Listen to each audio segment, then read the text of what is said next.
Hello, John. Thank you for coming back to the channel. I Hi, believe this is Paul. episode 20. Yes. Um, so we do these shows every 2 weeks, sometimes every 3 weeks. But this is episode 20. I just want to remind the audience, please click the link in this video in the description box. You'll just click the link and it'll take you to John's website, and that way you can sign up for his newsletter, and also you can do a reading, which is something that I did about 4 years ago. And you'll learn a lot about yourself, and it's a good conversation with John.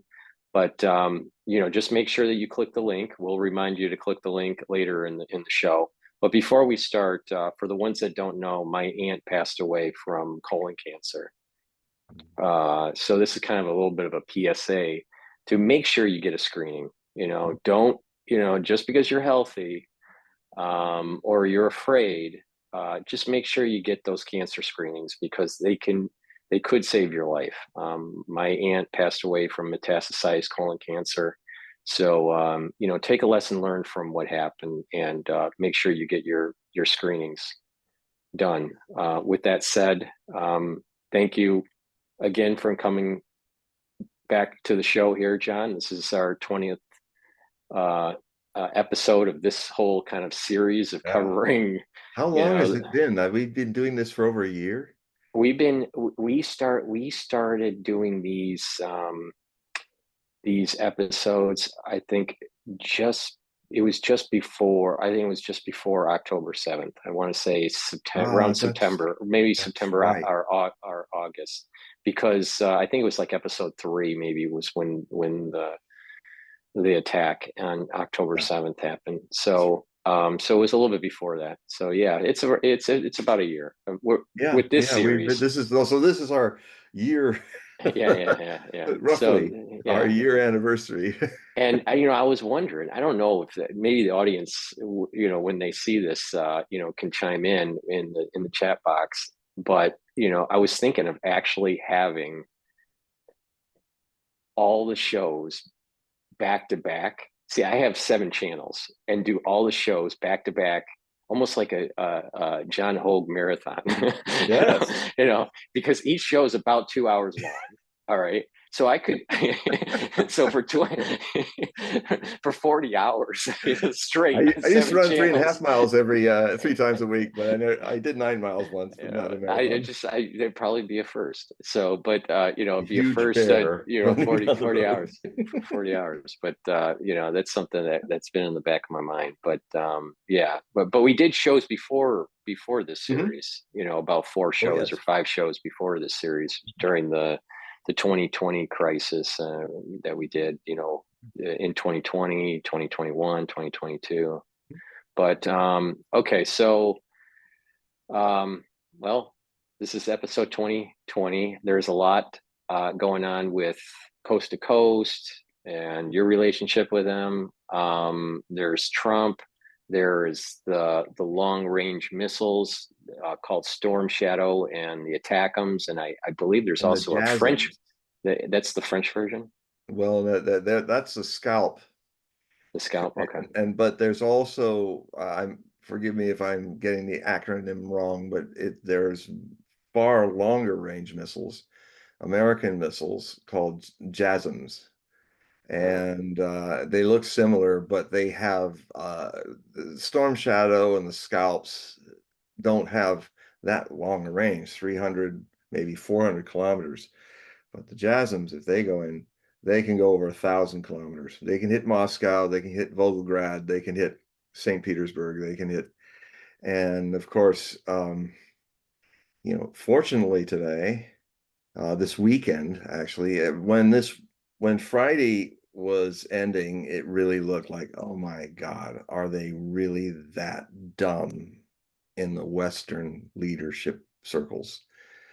Have they talked themselves into a thermonuclear war with Russia? Because, finally, and I remember seeing Vladimir Putin was being interviewed by one of his favorite, a younger interviewer that he does really good interviews with. And they're out in the street taking a break probably from the things that were going on in St. Petersburg. And it's right near that beautiful golden yellow painted arch. And then you see the Neva River beyond it and all that, or possibly the Winter Palace, sorry. So it's a beautiful place, and he's sitting there and he's listening to the guy, and the guy asks great questions, and that's when he laid it down. That he basically said, "Look, we've been there comes a point when the bluff we're not bluffing, but the West constantly think, oh, they're bluffing, oh, they're bluffing, and then there's going to come a time when they're not." And he was basically saying, you can't guide these. Ukrainians aren't guiding and directing and commanding and situationing those targets. It's the British, the French, and the Americans if they put the JASMs in. And so he's saying, look, it's a very thin film that this thing is. You've been fighting using Ukrainians to get killed for your fight with us, and we all know it. This is a war. The Russians have known this is a war of NATO against them, with the very same things openly said that you will not hear in your Western media. So if you're just watching Western media, you literally are being set up to fulfill Stormberger's famous prophecy about the Third World War from the 1790s. With open eyes shall they walk into these catastrophes. And in one day, actually, some people calculate. I'm reading a book, very interesting book about Third World War, written by well, let's see, where is it? Well, it's over there. Anyway, that the whole war could last 71 minutes, just 71 minutes, and that's done. And 3/4 of the human race is dead, or 2/3, and then most of them will die from famine. But anyway, I'm getting ahead of myself. The Russians don't bluff, folks, and I pray that our leaders who are whistling in their own graveyard when they think they are just bluffing will have a moment of clarity. Now, I saw something hopeful that happened over the weekend, but it equally is a pattern that looks like, oh, the West is not going to be that dumb, and they back off. But in all the other ways that they've said, starting early on with Biden, when this NATO proxy war began to get involved in this civil war that's been going on since 2014 between neo-Nazis, well, they're not neo, they're old school Nazis, who have taken over Ukraine with United States help through a coup that overthrew the last elected, democratically elected president of Ukraine, Yanukovych. And CIA was involved, the State Department was involved, Obama's State Department. Victoria Nuland is the architect of this, and she has had a prominent role in the Biden administration until she was dismissed for going a little too far. At which she may have had something to do with the work that ended up with that big mass terrorist attack in Moscow theater that happened earlier this year. And then she was fired after that. That was the big surprise she was talking about just before she was dismissed. And but she's back now in the press, spewing with a little smirky smile, you know, and very, very freewheeling with the truth. I mean, there's a very good thing that Scott Ritter just did, a fact check thing, responding to each of her statements when she had this interview with this pro-American Russian journalist. And so what happened is Putin basically said, with very cool, rational look, he wasn't crazy, he was just, this is what you do. If you cross this line, we are then at war with you, with NATO and the United States, he said. If you start shooting long-range missiles, then we will shoot our long-range missiles into Europe, into targets all around the world of American base. He didn't specify these things, but this is what could happen. And, it kind of chased it home. Another thing that happened today, or around today, a hypersonic missile hit the international airport in the center of Israel, fired from Yemen. So the Iranians, the Putin already said, look, with all the way you literally have thousands of Ukrainian troops pretending to be Ukrainian troops from NATO. And, I see this daily in the real news and on X. You get to see all these people that are, I mean,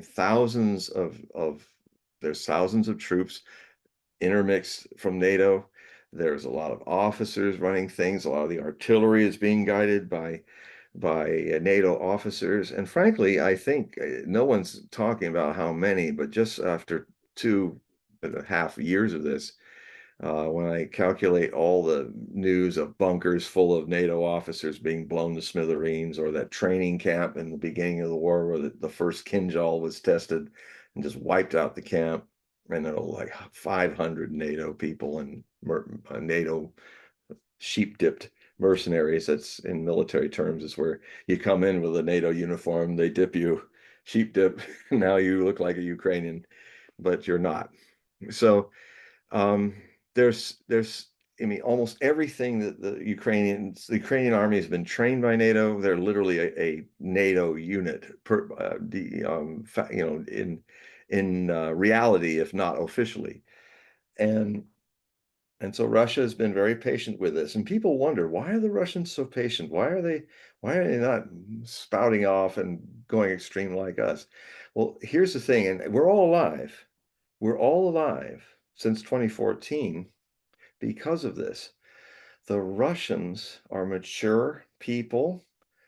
They recognize that the leadership of the West, they don't hate the Western people, but they recognize, and I would say they are correct, that the leadership in the West is full of lunatics, people who are talking themselves openly into fighting a major war with Russia, and even now, when NATO has literally squandered all its strategic reserves, are now laying in ruins on the battlefields of Ukraine.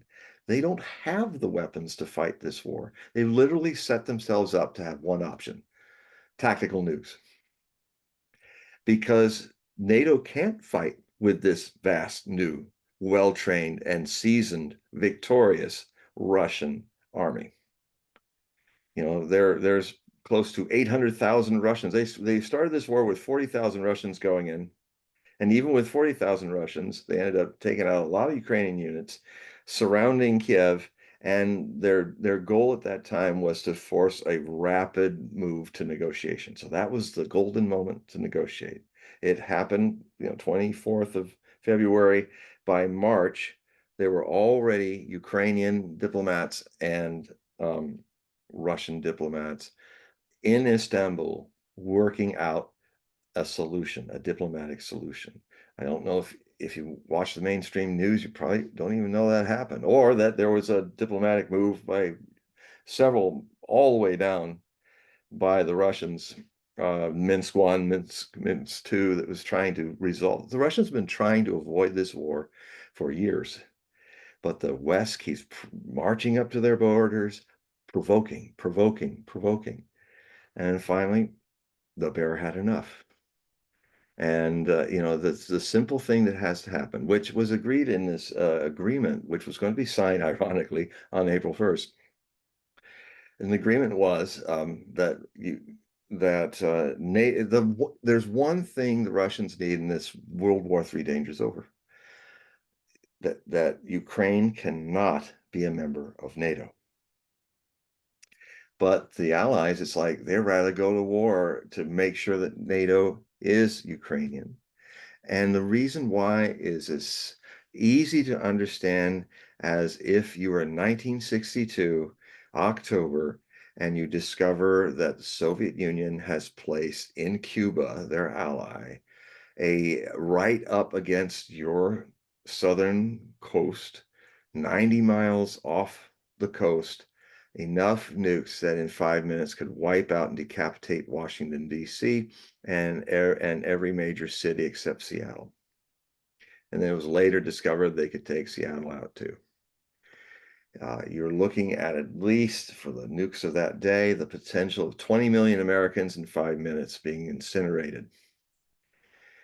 That is exactly the situation that having Ukraine becoming a NATO member would do to Russia.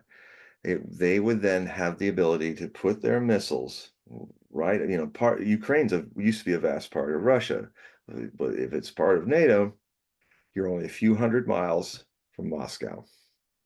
So if they launch, the guys watching in Moscow will not know if it's a decapitation move or a mistake or a glitch in the radar. There's not enough time.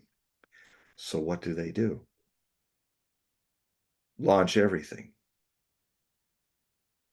That is narrowed options, narrowed time, and made this situation exceedingly dangerous for the future of human race.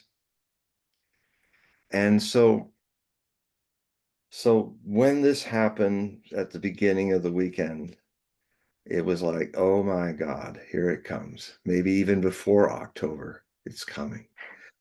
I've been predicting a while now. I thought it might be 2023 or 2022, but I had this weird irony vision that we will have an October missile crisis like 1962. And now it's all lining up to be 2024. The Cuban Missile Crisis meet the Ukrainian missile crisis, the NATO-Ukrainian missile crisis of the coming month. Now, some hopeful things. We'll get back to this idea where there's this pattern that the Western leaders have done consistently, where they'll go, it started with, oh, we're going to send helmets for the Ukrainian army. Oh, no, we're not going to do that. Then we're getting involved. And that could end up in World War III. So now we're sending ammunition and guns, handheld guns. Oh, no, we're not going to do that. And then they do later on. Or there's this point where, oh, we can't send a single German tank or NATO tanks. They'll think it's NATO. And well, they went through that too. And then they do it. And then it's like, oh, we can't have Storm Shadows and Taurus missiles, the German Taurus missiles, which would have a little longer range. They're still not in it yet, but they're probably going to get into it because the pattern is these people say, no, we're not going to do it. Okay. They are that idiotic. They don't seem to have a long-term memory. There was one point when the missiles were considered that President Biden, I heard him say, he says, well, you can't do that. We'll be in nuclear war. And, but, he went down in a coup d'etat, a palace coup.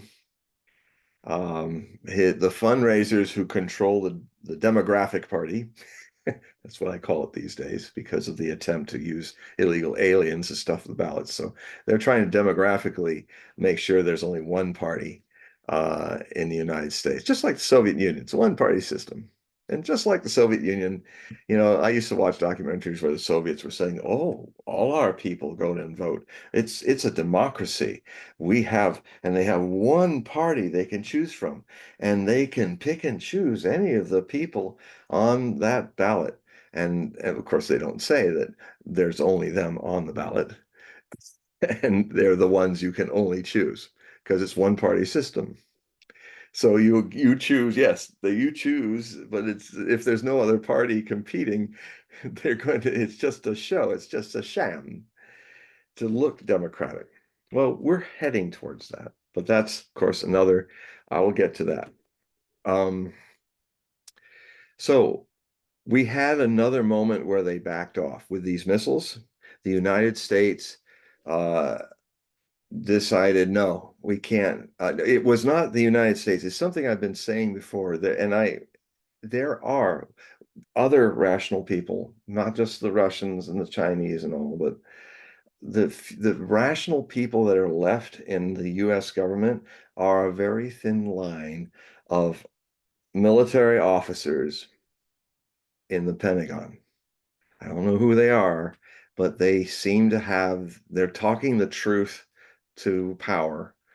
And, they're the people that would have to push these buttons, and they're saying, no, don't go there. Don't go there. They are right. They have a right, then they will respond. And then we're in a quick escalation to conventional missiles to tactical nuclear missiles. The Russians have very much more powerful low-yield tacticals. I mean, these people are going to throw maybe a 5 or 10 kiloton or 100 or a 20 kiloton Hiroshima-size tactical nuke, low-yield radiation. The Russians' smallest tactical nuke is 75 kilotons. It's like 10, like 10 Hiroshima bombs in one. It's pretty big. So they're not even thinking about these things. So the, the British were all in. The British are even crazier than the Americans in this.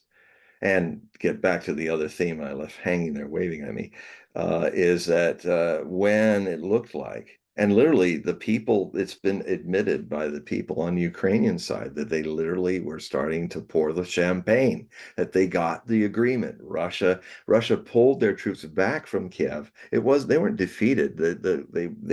And rightfully the Ukrainians asked for some action in good faith that would tell them that the Russians meant business and they were going to end the conflict rather than suddenly sign it and then go into Kiev. And the Russians said, yeah, that's fair. That's fair enough. So they pulled their troops away from being around Kiev and out of Sumy and back into Belarusia. They pulled them all out. What happened is that suddenly Zelensky was getting all the Western leaders, the French, the German leader, the Americans, the British were saying, if you go and do this agreement, we're out. You're alone. We'll pull out. We won't give you any weapons, anything. You're done. Now, Victoria Nuland made this lie today where she said there was a little clause in Putin's agreement that the people, and she named the clause, and she's saying, well, there is this clause they had. And of course, this clause was where, they're going to have not, they're going to like demilitarize, they're not going to have an army and all that. Well, they read the clause, Miss Newland, and they still agreed to it. It's part of the clauses. That was what they were doing. The idea was we don't want to be threatened by you being part of NATO, and we're not going to threaten you. This is all about, we don't want to be occupying and get the burden of Ukraine. We're only doing it because if you can't come to an agreement with us, then we will have to roll into all of Ukraine, and we don't want to.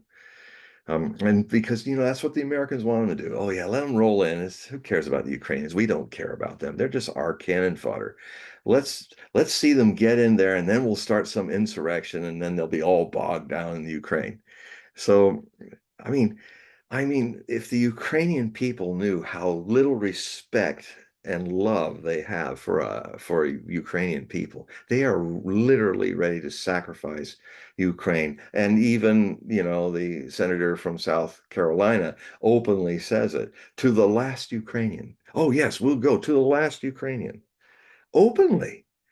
How mad is that? And Lloyd Austin, the rather thick Pentagon chief, I remember he said, "What do you want to do?" And he said, "Well, what we want to do is we want to hurt the Russians. Have this big, long, projected war in Ukraine and to hurt the Russians to the point where their government will fall." Not thinking what that will mean if the country breaks up as the biggest nuclear power. Well, one thing, Russia will never let it go that far. If there's a decapitation or if there's that's part of their doctrine. If you're out there to break up the country, they'll nuke you. because it's the existence of their nation at stake. Just like John Kennedy was trying to explain to Khrushchev and the Soviet Politburo that when you put these missiles where they can, few minutes, incinerate the leadership, break up our country, kill 20 million people in 5 minutes. Well, we're going to take, if you can't pull these missiles out or won't, we will take Cuba. And they were setting up for a major naval invasion and then major airstrikes. And, they would put Cuba back into the Stone Age. But the danger of that, if it got to fighting, is they didn't know. In fact, even a lot of the Soviet command didn't know that some of the battalion-sized Soviet forces, about 5,000 on the island at that time, I think it was 5 or 10,000, that they had these frog, I think it's frog tactical nukes, and the people on the ground had, which is odd for the Soviet centralized command, had the option they could use them if the Americans were invading. So they would have launched tactical nuclear weapons on the US Navy off the shore, melting the ships, obliterating the boats of Marines coming in and all that. And then Soviet Union would have hit Berlin and taken it back. And then this would escalate. They fire their missiles, as Kennedy said, we fire ours, we fire ours. And then you have the Guns of August, as they said, because they had all read Barbara Tucham's, I'm murdering her name, sorry, Barbara Tusham, I think. Her Guns of August. Kennedy that history book probably saved the world because it was, Kennedy had all of his cabinet read it as a must read. It must have had some prescience or something. Certainly, he was anticipating the potential of crises all the time in the early part of the Cold War. But they all read it. And it's a story about how all these, I think, in a lot of ways, all these leaders of the West in Europe, they all had these treaties that were supposed to prevent the war, but they actually were tripwires that ended up pulling everybody in Europe into this war. And so the war nobody wanted to fight. The Kaiser never wanted to fight World War I. The Brits didn't want to fight it. The Russians didn't want to fight it. The French didn't want to fight it. But they had made such a nest of tripwires to kind of prevent or scare people off from doing this. That back then there were no nukes, so the nukes scare are much better because if they're launched, well, at least in the first Cold War, everybody understood that meant everyone's destruction, mutually assured destruction. MAD was what it's called. But we have forgotten MAD. Our leaders have forgotten MAD. Our press is not helping you to remember the context of MAD and the fact that even though we reduced our nuclear weapons, all we've done is shaved off a few times over we can kill the human race. But there is more than enough nuclear weapons to set in motion the same thing in our times with a lot less. Because what we've discovered is these weapons actually will burn whole areas, not just to burn a city like New York, but maybe 500 square miles will be on fire. And all of that is going to go up into the atmosphere, into the stratosphere, and block out the sun, maybe for a year or two. And that's why the vast majority of people in nuclear war who don't die from radiation, they don't die from blasts, they die from starvation because our food system will completely break down. And maybe only Australia and New Zealand will be able to keep growing crops, but the rest of us will not for years. And there will be a great dying off of people, mostly from that. So it's just, I wish I need not have to talk about this, but there is a very positive moment in life when being afraid is not a bad thing. Being afraid of sticking your hand in fire is not unhealthy. It is healthy. It is, going out of your car to pet the lion in Africa is, no, have healthy fear. We have lost our fear. We're like children who want to play with nuclear fire. Oh, that's pretty. Ah, you know. So be afraid. Be afraid like I was afraid, and my brother and my mom and dad and the rest of the United States next to our transistor radios, listening blow by blow of where was the embargo, the quarantine, were the Soviet subs with their ships with more missiles going to cross it, and was somebody going to fire on somebody? And then every night, our news was only 30 minutes at night. The world news, everybody was watching across the United States, and we were afraid. And the fear went deep, so deep that we held from generation to generation that fear of mutually assured destruction. And in a way, it's because of the Cuban Missile Crisis bringing attention to us that later led to the peace treaties and armaments treaties that took the nuclear threat away. But then when the Cold War ended and the Russians were, we thought, defeated, that's not what happened. The Russians decided not to fight anymore because it was exhausting their economy. They defeated themselves by trying to too rapidly go into free market systems in one extreme move, and it was a complete disaster. Gorbachev was a well-meaning leader, but he was an idiot. He almost, there may have even killed as many, maybe 10 million Russians died because when everything was privatized, all the people that were on their retirement funds, um, they had no money, so they couldn't eat. A lot of them committed suicide. There were even gangs that went around in Russia, and they would find people and they just kill them and take the property and then privatize it. It was a mess in Russia. It was a very bad mess. And the time of troubles, it's called, or the second time of troubles, the other one was in the 1300s. And but Russia came out of that, but they had to kick out the Americans and their enablers, the Russian oligarchs. And the Americans was, I'll never forget the time I was coming back from some film shoot I did somewhere in the United States, and I was in the island shuttle coming back to my island, and I figured out I was ending up talking to a major NGO, and she was livid, absolutely livid, hated Putin for what he did. He kicked us all out, and we're trying to make everything free and all that. And I realized, I researched it. No, they were carpetbaggers. She was a carpetbagger.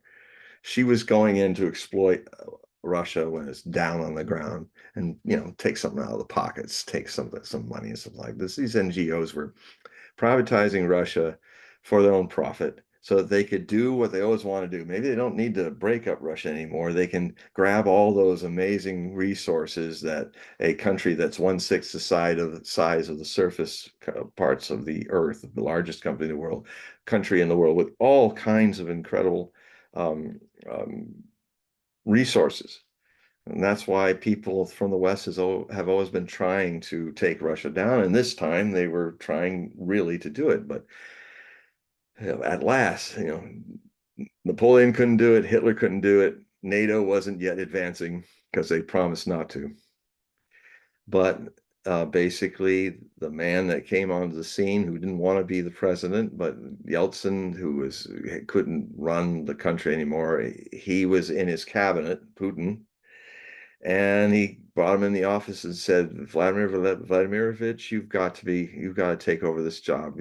But he said, I'm not ready for it. Putin was like, okay. He wasn't this power hungry guy. He was shocked. He said, but I'm not ready yet. I can't do this.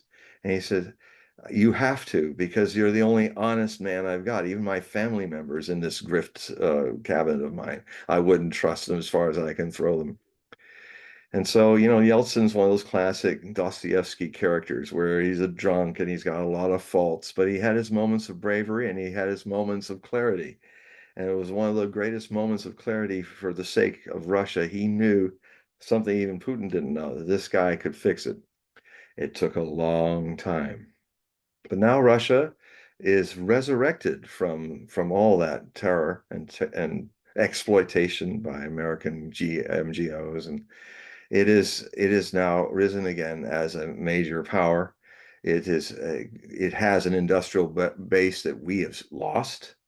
It has a much larger industrial base than we do, and it's amazing how it's recovered. And if you look at Russia through alternative media eyes, it's not propaganda, it's objective. Don't believe me or disbelieve me, but just put aside all your CNNs and your, I mean, in a way, excuse me. I mean, if you're watching us now, you're beyond that now.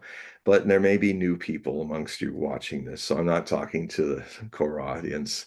I'm talking to those people who might have stumbled into Paul Cottrell's shows and just for them, I'm saying, look, don't believe what I'm saying. Blinding believing is the problem. Test what I'm saying. Keep watching your mainstream news, your Fox, your CNN, your CBS, whatnot, and MSNBC and all that. Go ahead. I watch it. I haven't stopped. My job is to watch all the news. But come into through like what reading my Hogue prophecy reports or something like that. If you come into there, I share all my sources so that you can check them out, and then you can check their sources out and their sources out. And what you will discover, and with some time, you will see over time that one side is getting it pretty right, and the other side is consistently loading up a lot of BS. And it's shocking to say I wouldn't even believe it myself if I hadn't seen alternative media. That's why they're trying to ban RT. RT hasn't done anything like they're blaming them right now. RT is actually reporting news.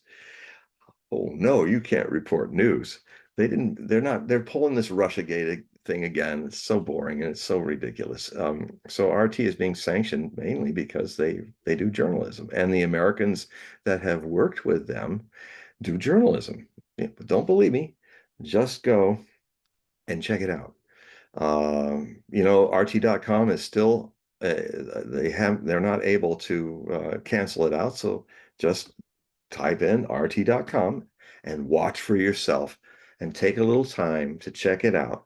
Give it a little time, and you will see that it's very good news. It's very accurate. And they're not hiding the fact, just like BBC doesn't hide the fact, or Voice of America doesn't hide the fact, that we're giving you a Russian look at the world. Vladimir Putin said that what we need in the world is a voice that is not dominated by Anglo-Saxon points of view. So Al Jazeera is another good one. That's Arab points of view. There's global news, I think it's called. If you want to know what the Chinese worldview is. And this is the way, don't be afraid of looking at other people's worldviews, but definitely be very aware and very on guard about American news telling you what the other people do and think. Now maybe, if you think I'm a propagandist, test it. If you think I'm not working for Russia, test it.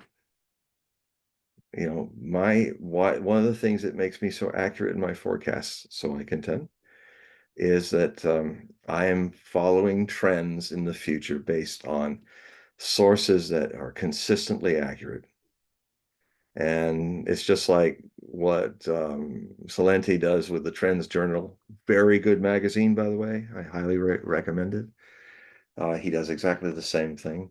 He's very successful at it because he has good sources to balance the intuition. So I've got a lot of angles here flying around, so I will come back to the missiles. The missiles, so we had this experience where the Americans choked. The bully Americans choked. They went, I mean, we really gonna, I mean, because this time, it's very hopeful.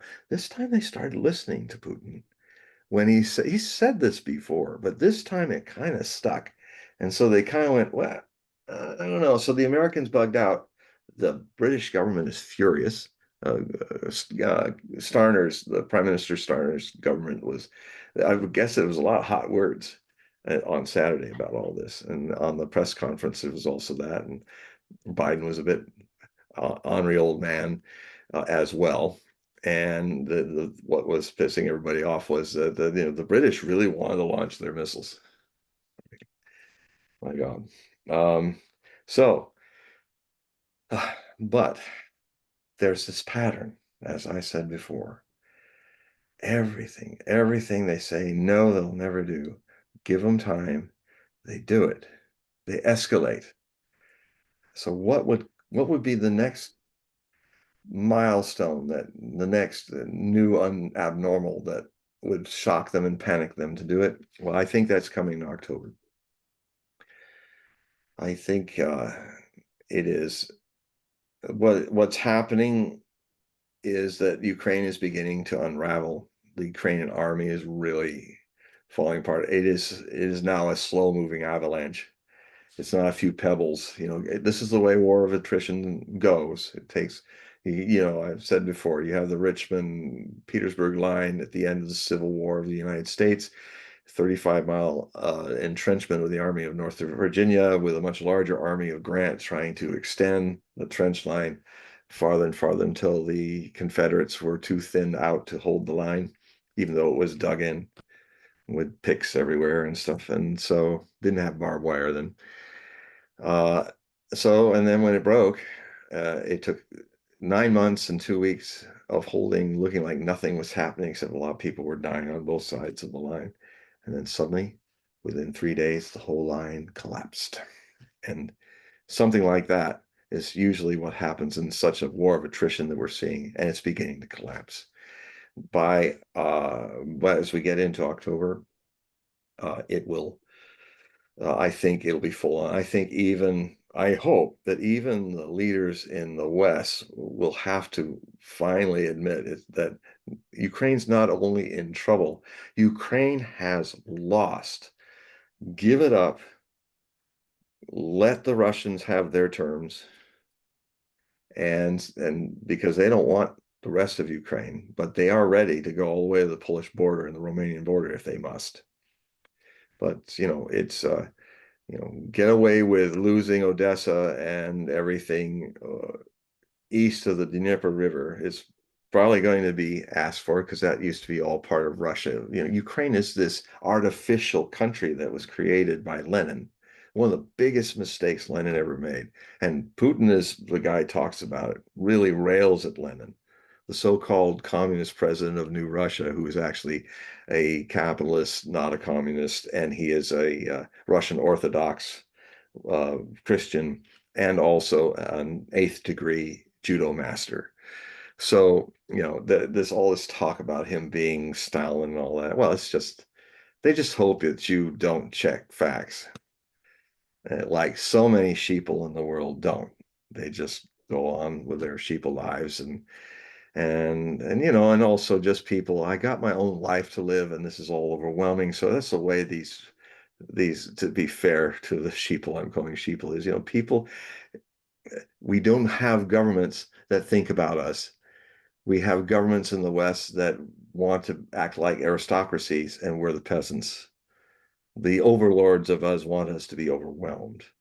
So, in our democracy, when it was still working, there was care about what was happening with people. I mean, why are they sending all these hundreds of billions of dollars to Ukraine, a lost cause, before it even started this war, when we need those hundreds of billions of dollars to deal with our own needs here in our country, our own people?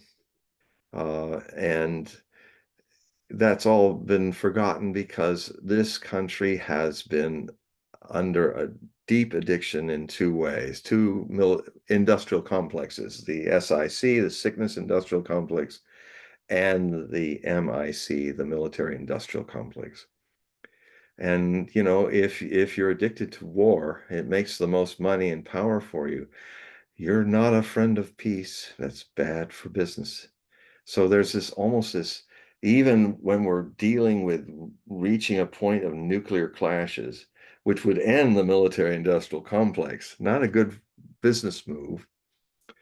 There's this whole programming of our leadership that they just want to keep going. They want to advance and make more money and do this, and talking themselves into, oh, the Russians won't do that, but that's very dangerous. So what's going to happen is the scenario is always the one that I've written a lot about this war, and since it started, actually even before it, that the danger is that if the Allies panic when the Ukrainian army is running to the Dnieper River, when the line is breaking, and they're desperately, the survivors are trying to get over that big river, and the Russians are advancing now 20 miles a day, not, a mile a day, but now 20 miles a day, 30 miles a day.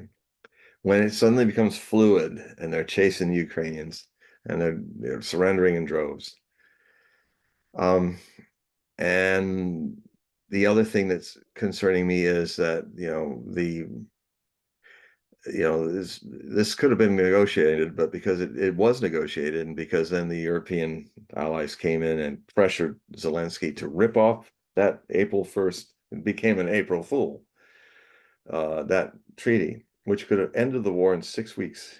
And all of these people have died in Ukraine. All the infrastructure of Ukraine has been destroyed for military reasons, prevent troops from Ukraine getting easily around the front and all of that. But of course, it has a civilian consequence. And it may very well be that the power grid is now so teetering on complete collapse that it may collapse as winter comes. And then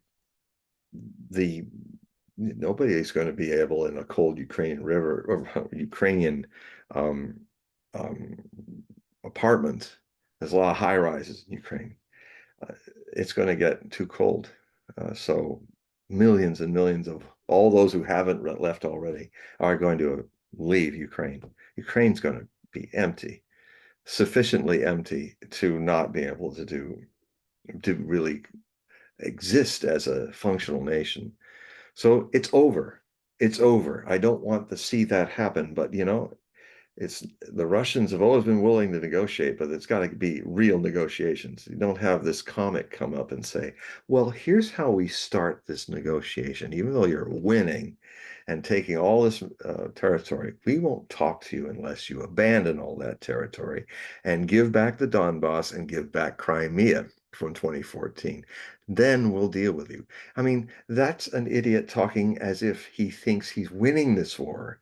But when you're losing a war, it's lucky if you get good terms from, you fought, you played the proxy of NATO, and now you're really coming close to dying to the last Ukrainian soldier.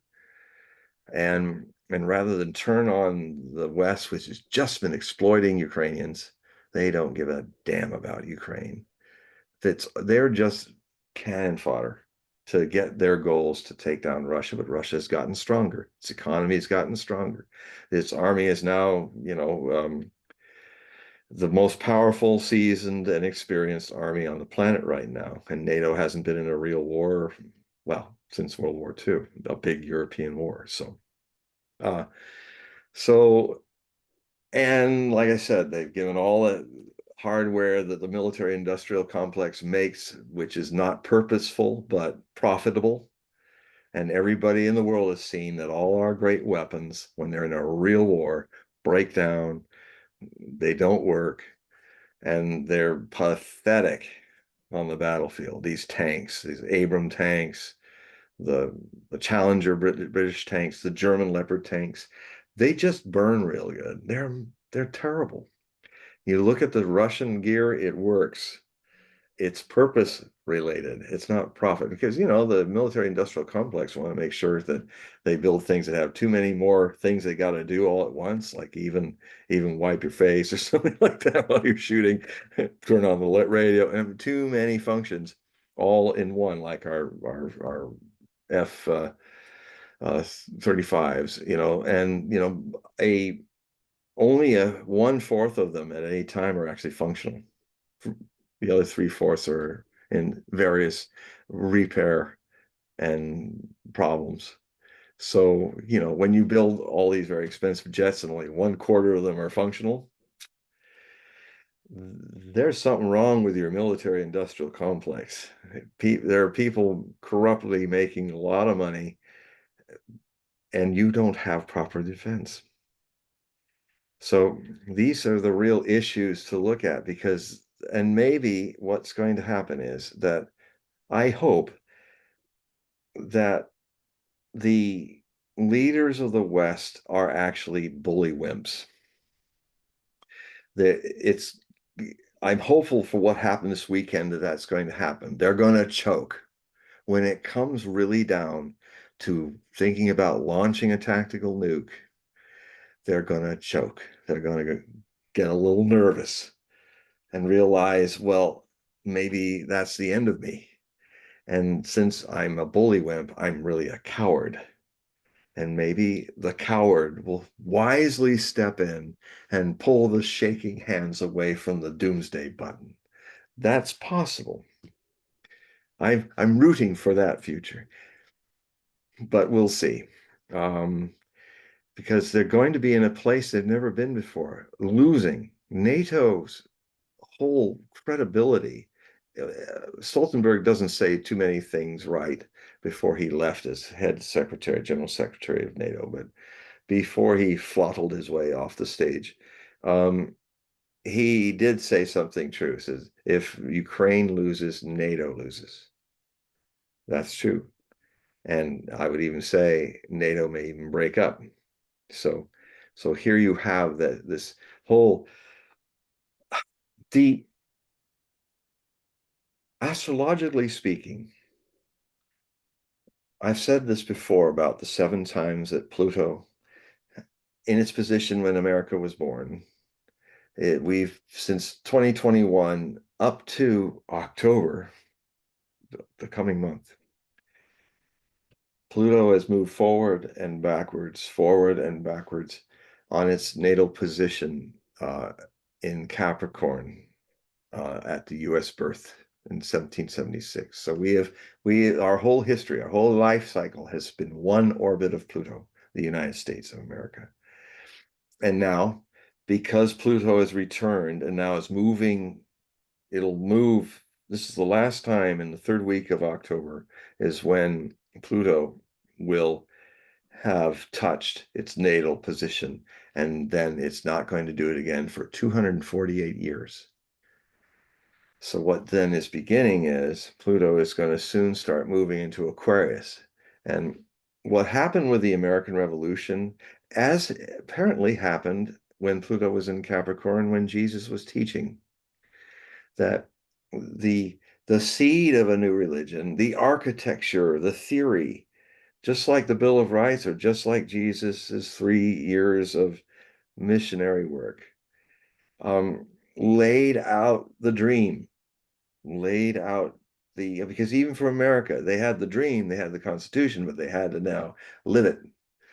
And that happened for them. It happened the year after 1776 when this Pluto returned to Capricorn. It was at, I think, 29 degrees Capricorn, right? And so it immediately afterwards went into Aquarius, and actually most in 1777. And most of the real fighting for the revolution in America happened then. What happens is theory becomes practice. So what happened, the two key revolutions that set in motion modern democracy in our history, the first was the concept, the visionary, the Capricorn Pluto, which is the ruler of great ages, generational regenerations and degeneration ages. The the um, the reality, the architecture was set, but it was, in this case, 15 years later, because astrology doesn't always follow a pattern and changes and stuff. It was then, about 15 years later, I think, that in 1789, 14th of July, the Bastille was taken by the French people, and it launched the French Revolution. the French Revolution put in action the, the spread of revolutions all over the world. The American Revolution being far removed from the center of world powers and stuff, with two vast oceans be to protect it, so it could slowly grow without having a.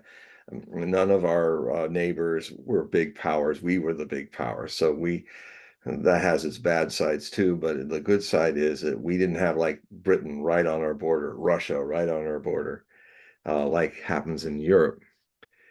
But France had them all on its border, and it ended up having to fight a lot of the French Revolutionary Wars, and then followed by the Napoleonic Wars. So they were fighting from 1792 or 1793 until 1815 with these wars. But what had happened is to defeat the revolutionary, they couldn't defeat the revolutionary French citizen armies. It was something never seen before. Armies were professional armies with crowned heads, and they had their certain rules and orders of doing proper gentlemanly fighting. But these were the whole nation mobilized. Never national mobilizations had never happened until then. And so, but then that became the Napoleonic Empire, and Napoleon, though he was a dictator and the first modern fascist nation in European history was Napoleon's empire, first empire. But he even cut his hair short because he kind of looked like a Caesar, so he had his long locks when he was the revolutionary, the hippie, the warrior hippie, But it's a funny thing. You'll notice it that when fascism is in power, people cut off the beards, people shorten the ladies' hair, and the men are cropped. That's where you get skinheads, and stuff. But then there's parts where it's more liberal and the beards are longer, the women's hair grows much longer. And so there's an interesting, I should write an article, kind of a funny article about the history of haircuts and how they tell us something about what political general stance things are in. So anyway, so although he was a kind of enlightenment kind of dictator, oxymoron, but it has some possibilities, trying to be a good plutocrat. Um, the only way you could defeat Napoleon and his armies is to mimic his ideas of military structure, rebuilding armies. And so, but what they were doing and doing government like Napoleon. So, but what they were doing was that they were actually taking on the French revolutionary ideas into their populaces. And so that they could never expunge from the defeat of Napoleon. And that led to all kinds of revolutions down the next century. 1830, 1849, the European Spring, where all of Europe had revolutions. The Commune of Paris, the Greeks fighting, the Poles fighting for their independence. And then finally it ended up in the 20th century with other major revolutions, the Russian Revolution and the Chinese Revolution, which were huge in impacting things. So from there all the way to 1950 had been all kinds of revolutions, and that spread what, for better and worse, what the Americans had conceived as their dream. It ended up being a dream and nightmare in other revolutions, and it only becomes a nightmare here um, if we succumb to believing what the powers that be, the corporations, the money changers who literally took money away from Biden's campaign. That's why he had to quit. They literally froze his assets so he couldn't run. They said, we're only going to give these to Kamala. So, even the president of the United States had no power. These people, the deep state, these people that are not elected by us, the new corporate fascist aristocracy, which I've been warning about since 1990, was going to really come forth in the 2020s. Well, here we are.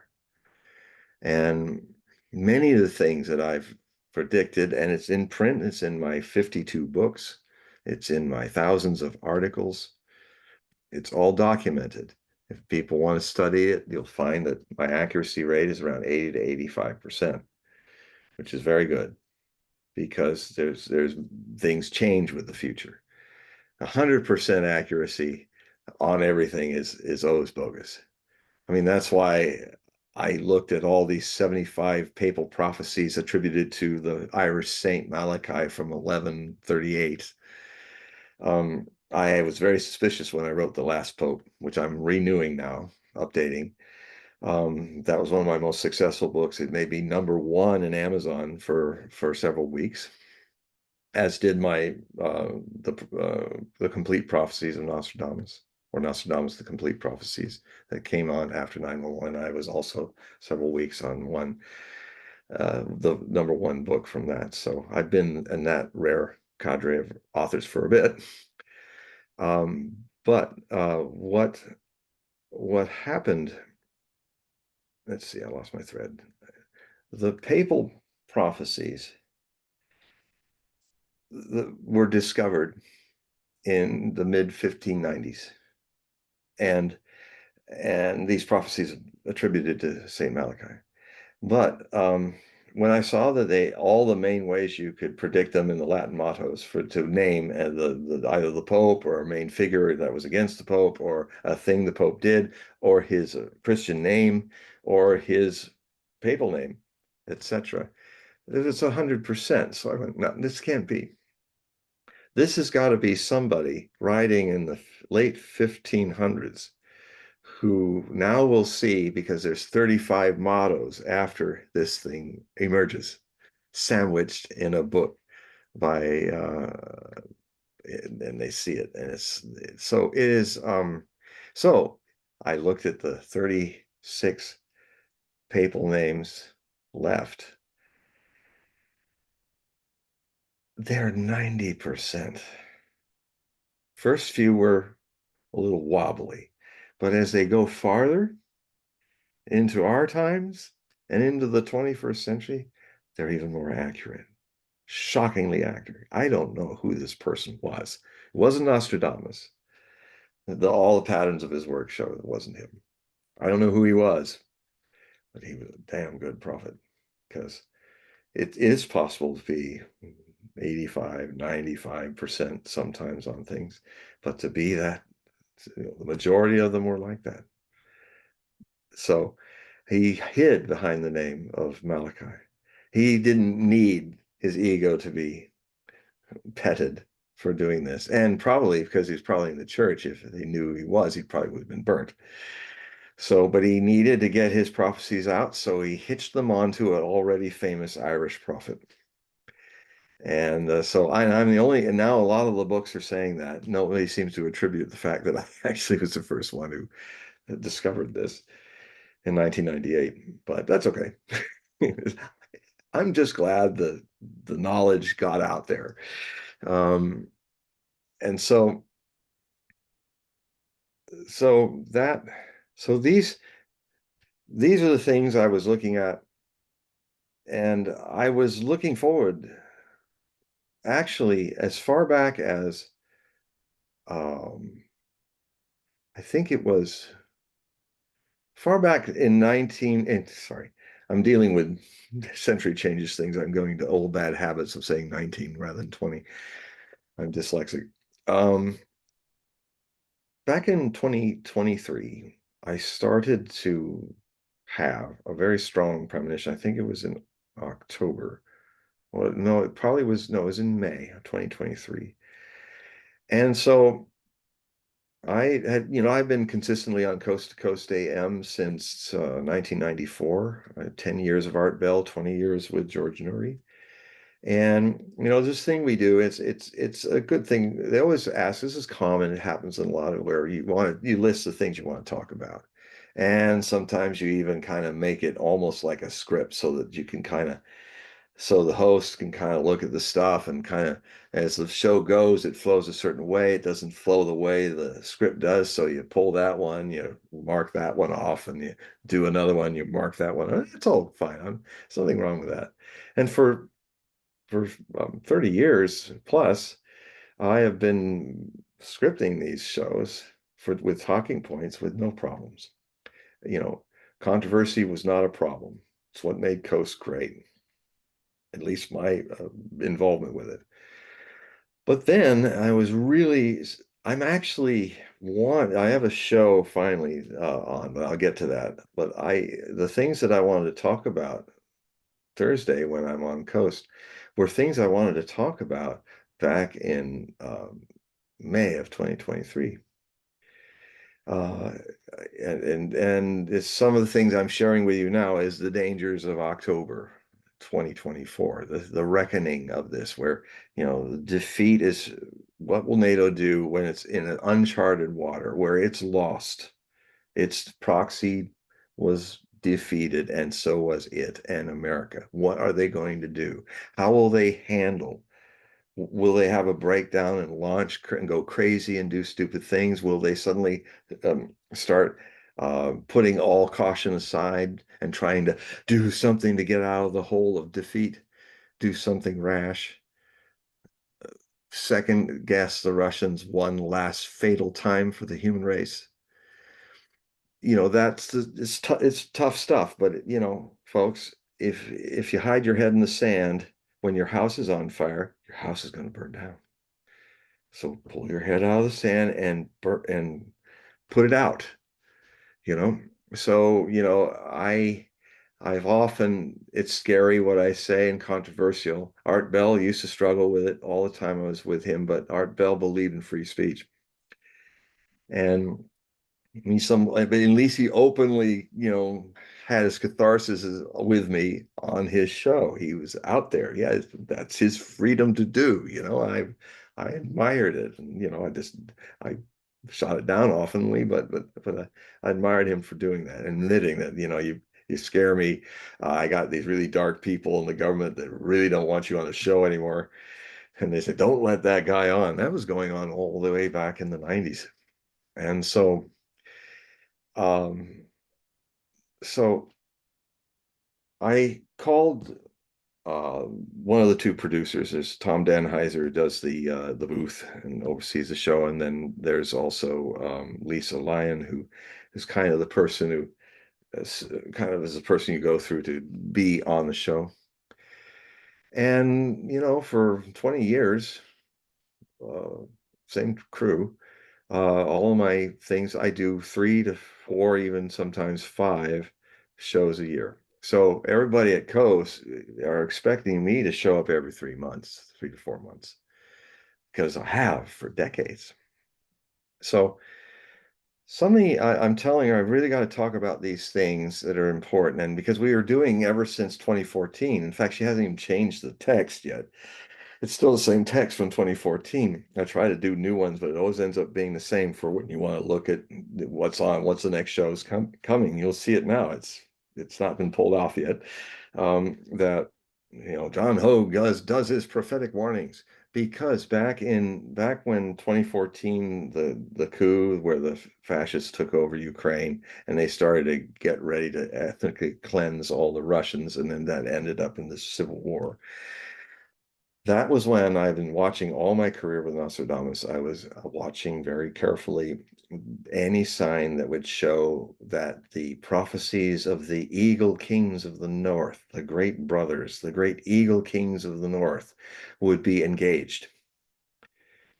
That would require the two big powers that are northern powers are America, Alaska at the poles, and Russia with all of Siberia and all of that. So he's talking about polar powers up north.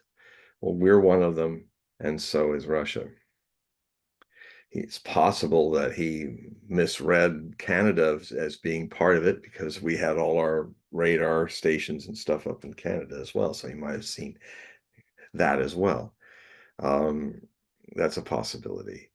Anyway, the North, the the reason why they're called Eagle Kings of the North, the Aquilonea, by Nostradamus, is he's using animal totems. That's what I figured was going on here. I mean, if it was the eagle versus the red star, or the eagle versus the sickle, That would have meant Soviet Union was still around. The Soviet Union collapsed, and the Russian Federation rose out of it.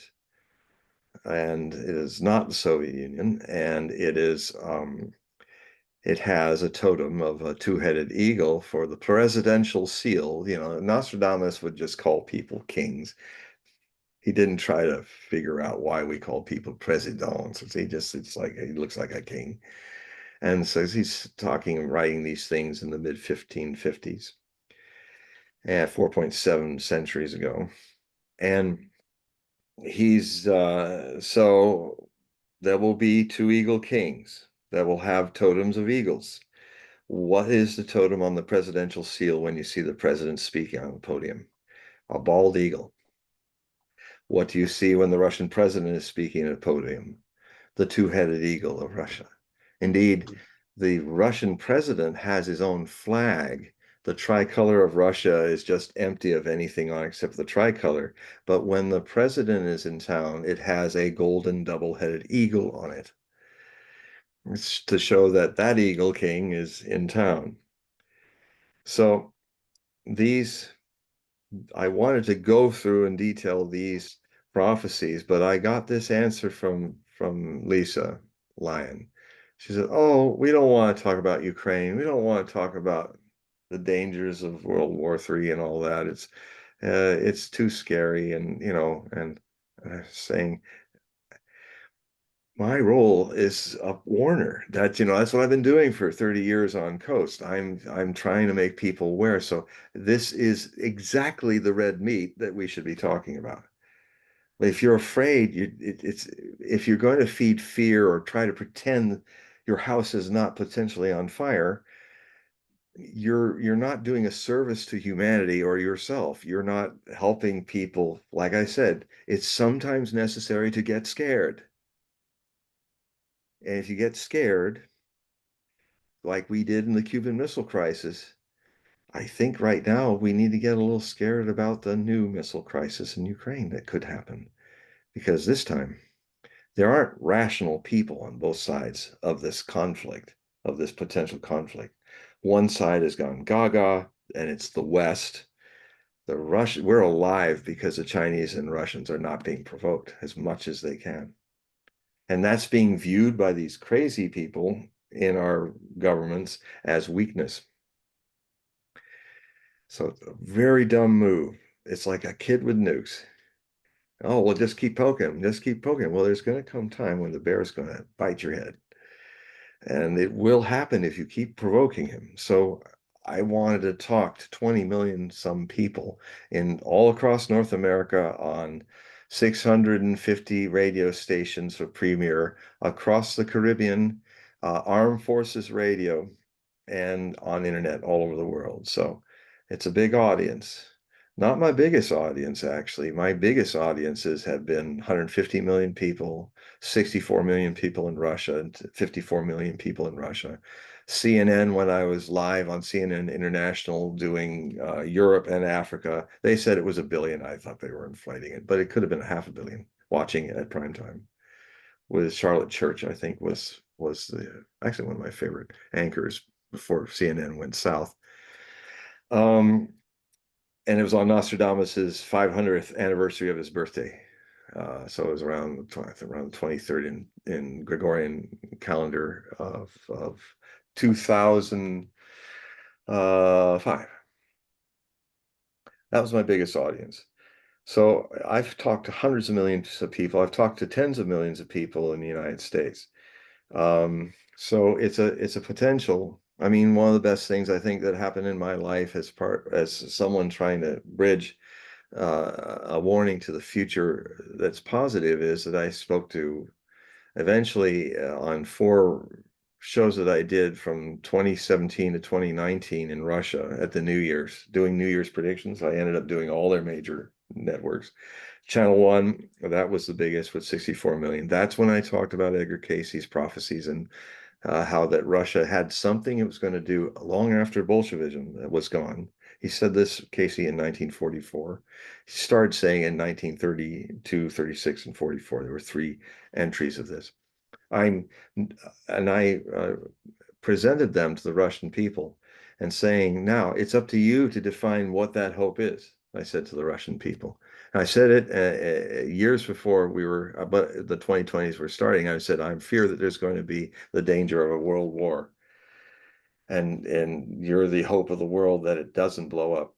I said that. And and even today, I'm seeing when I'm looking at people talking on Russian TV and stuff, I'm noticing, wow, they're still talking about Edgar Casey. And so, I didn't plan it. It just, I do what I do. I just did Edgar Casey's prophecy a great service, I guess. I turned on Russia to it. I mean, as soon as that first documentary, 2-hour documentary came out, all of my books that were dormant in Russian language all became published again. So that's a very good sign. That means I really had an impact because Russians love books. They're very literate. They know their history. They know everybody else's history too. We don't know shit about our history. Anyway, the so so I didn't, it wasn't a desire, it wasn't an intention, but I have to acknowledge the fact that I managed to reach a whole lot of Russians. And now they're now responsible to do something very hopeful and to find out what that hopeful thing is that stops the destruction of the world in a nuclear war. And I think their restraint is showing that if they were acting like us, we would have had World War III in 2014. We're all alive because they have restraint, but our side sees that as weakness, and they're pushing the edge. And I think when that's what makes October potentially a Cuban Missile Crisis magnitudes beyond what 1962 was. So I wanted to talk about that. And I also I wanted to spend the 2 hours pretty much talking about that I'm on. And I set up a way that George and I could look at the different ways we go and look at this. And I also wanted to talk a little bit about the presidential elections, but just a little hint of what's coming because my official prediction is going to be in October. I am working on a Hogue Prophecy special report that will look at the world issues from September through October, November. I'm working on it now. But in October, I will publish just before the elections my final predictions. And it's kind of a big thing that happens in my life every 4 years since 1968 because I've been making these predictions since Nixon defeated Humphrey, as I predicted, and by the margin very, very slim. So I came to be tuning into people and what they're going to vote for. I don't know how it works. It's just like, don't ask the millipede how to walk. If he starts thinking about it, it falls over. It just happens that way. And I set it down and the accuracy is there. But I have picked the popular vote and by what margin, all 14 elections in a row since 1968. Now, I had to change the prediction for 2020, but it was an accurate prediction in a change. I was early on saying this election will be a fraud. There will be more people voting than are actually registered to vote by the tens of millions. I don't know how I do this, but I know who really voted was legally voting. And it would have been Trump again by Electoral College. Now, if I heard that, I'd be out there like you saying, oh, come on. But there's a context here. I've had this phenomenon proven before. Go back to the year 2000 and the Florida recount. I predicted that Al Gore won. And if the recount happened, he would be proven to have won the election by a very tight margin over George W. Bush. Now, everyone's going, oh, yeah, what are you talking about? You just want Gore to win. No, I didn't. But, I also made predictions. One of my best predictions in my career so far is I made predictions about the two, what their presidencies would be like. If Gore had won, what his presidency would be like. Well, I don't need to talk about that one because he did win, but I'm getting to that, but he did not actually serve. But Bush, I ended up saying to Ian Punnett on Coast to Coast, I think it was on his weekend show, Ian has since passed just recently. He was a very good um, Coast weekend host. And it was mid-November, and they were still going about the recount. It was going to the Supreme Court and back and all. And I basically made this prediction. It's taped, documented. I basically said, and halfway through George W. Bush's term, there's some terrorist act that will be blamed on Iraq, and America will, in the mid part of his term, will go easily into Iraq and depose Saddam Hussein and then get themselves caught in a quagmire. Rather than, it's a karmic echo to Vietnam. It's a karmic echo to Diem being killed by the US and then America being pulled. He was the president of South Vietnam. And he was pulled into the Vietnamese Civil War, the United States. And it became a quagmire in a jungle. The thing about karmic echoes is they come back in a reverse image, like looking through the looking glass. And it's really uncanny how this happens. Imagine this. A Texan president, Lyndon Baines Johnson, has a Gulf of Tonkin incident that is actually proven false, but it's too late. America is sending ground troops into a full-scale war in the jungles of Vietnam. Fast forward to 2003. The Democrat Texan is replaced by a Republican Texan, George W. Bush, who erroneously believes in weapons of mass destruction being still hidden in Saddam Hussein's Iraq, which is false.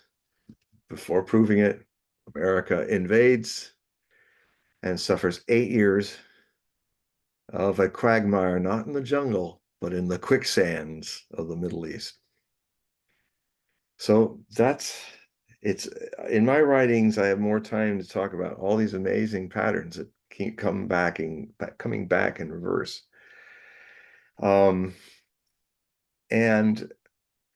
so in a way, if there's a karmic echo to the Cuban Missile Crisis, the echo is that this time it goes beyond, it goes to some shooting of some stuff, maybe some nuclear things too.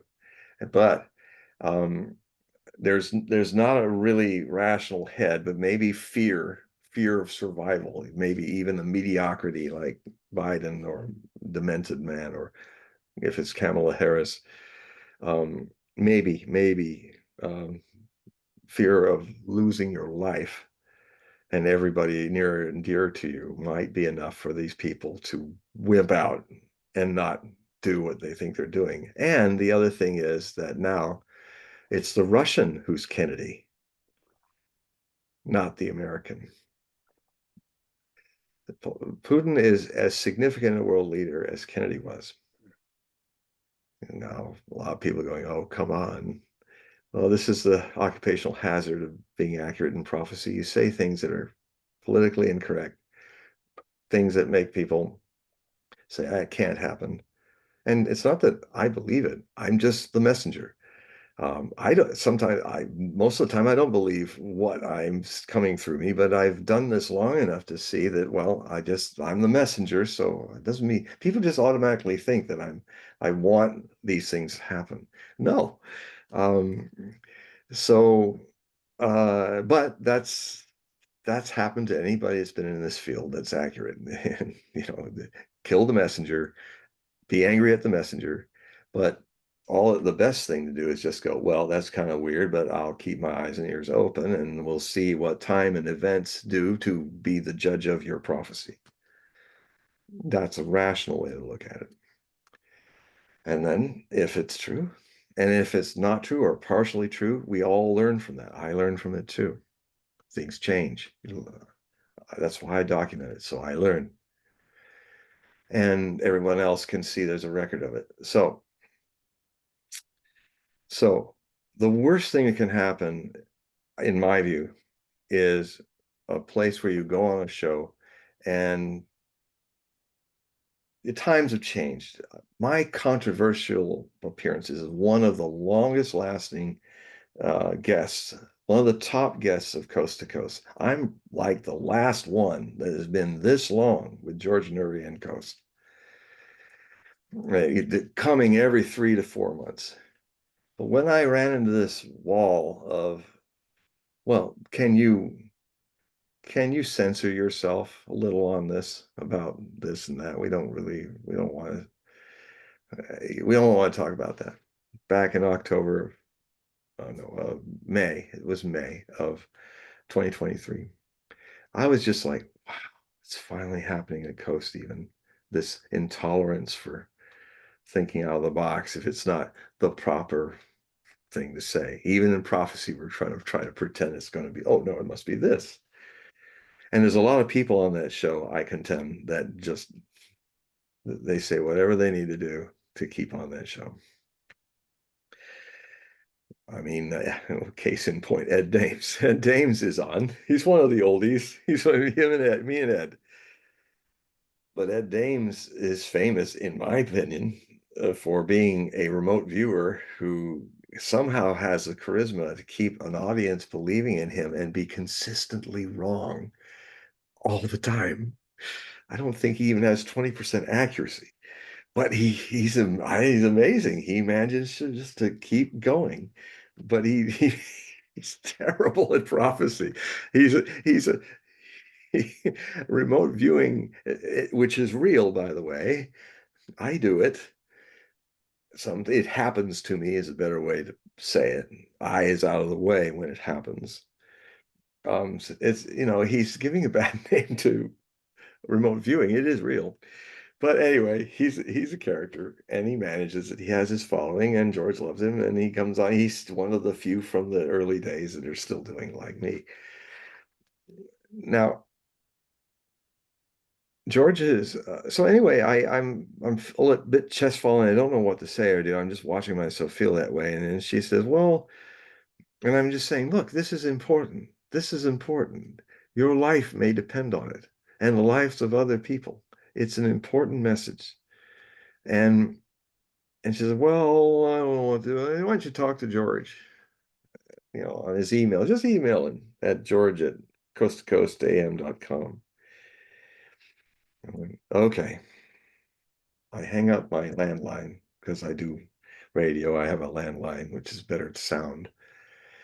And then it dawned on me. I said, I didn't say when I would talk to him. And then I felt this effortless message is let your silence talk for you. Let your absence. Let's test to see how valued you are by the people that watch Coast or listen to Coast. So I did.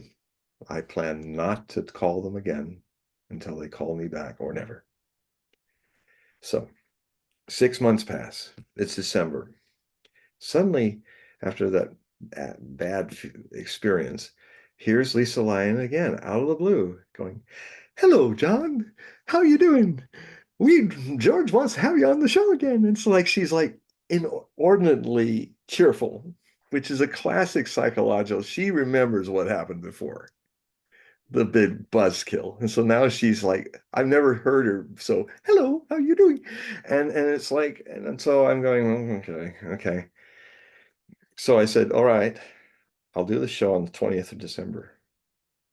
And then I wrote a letter. And I said, I'll get back to you in a letter. I'm CCing it to George so that he reads it too.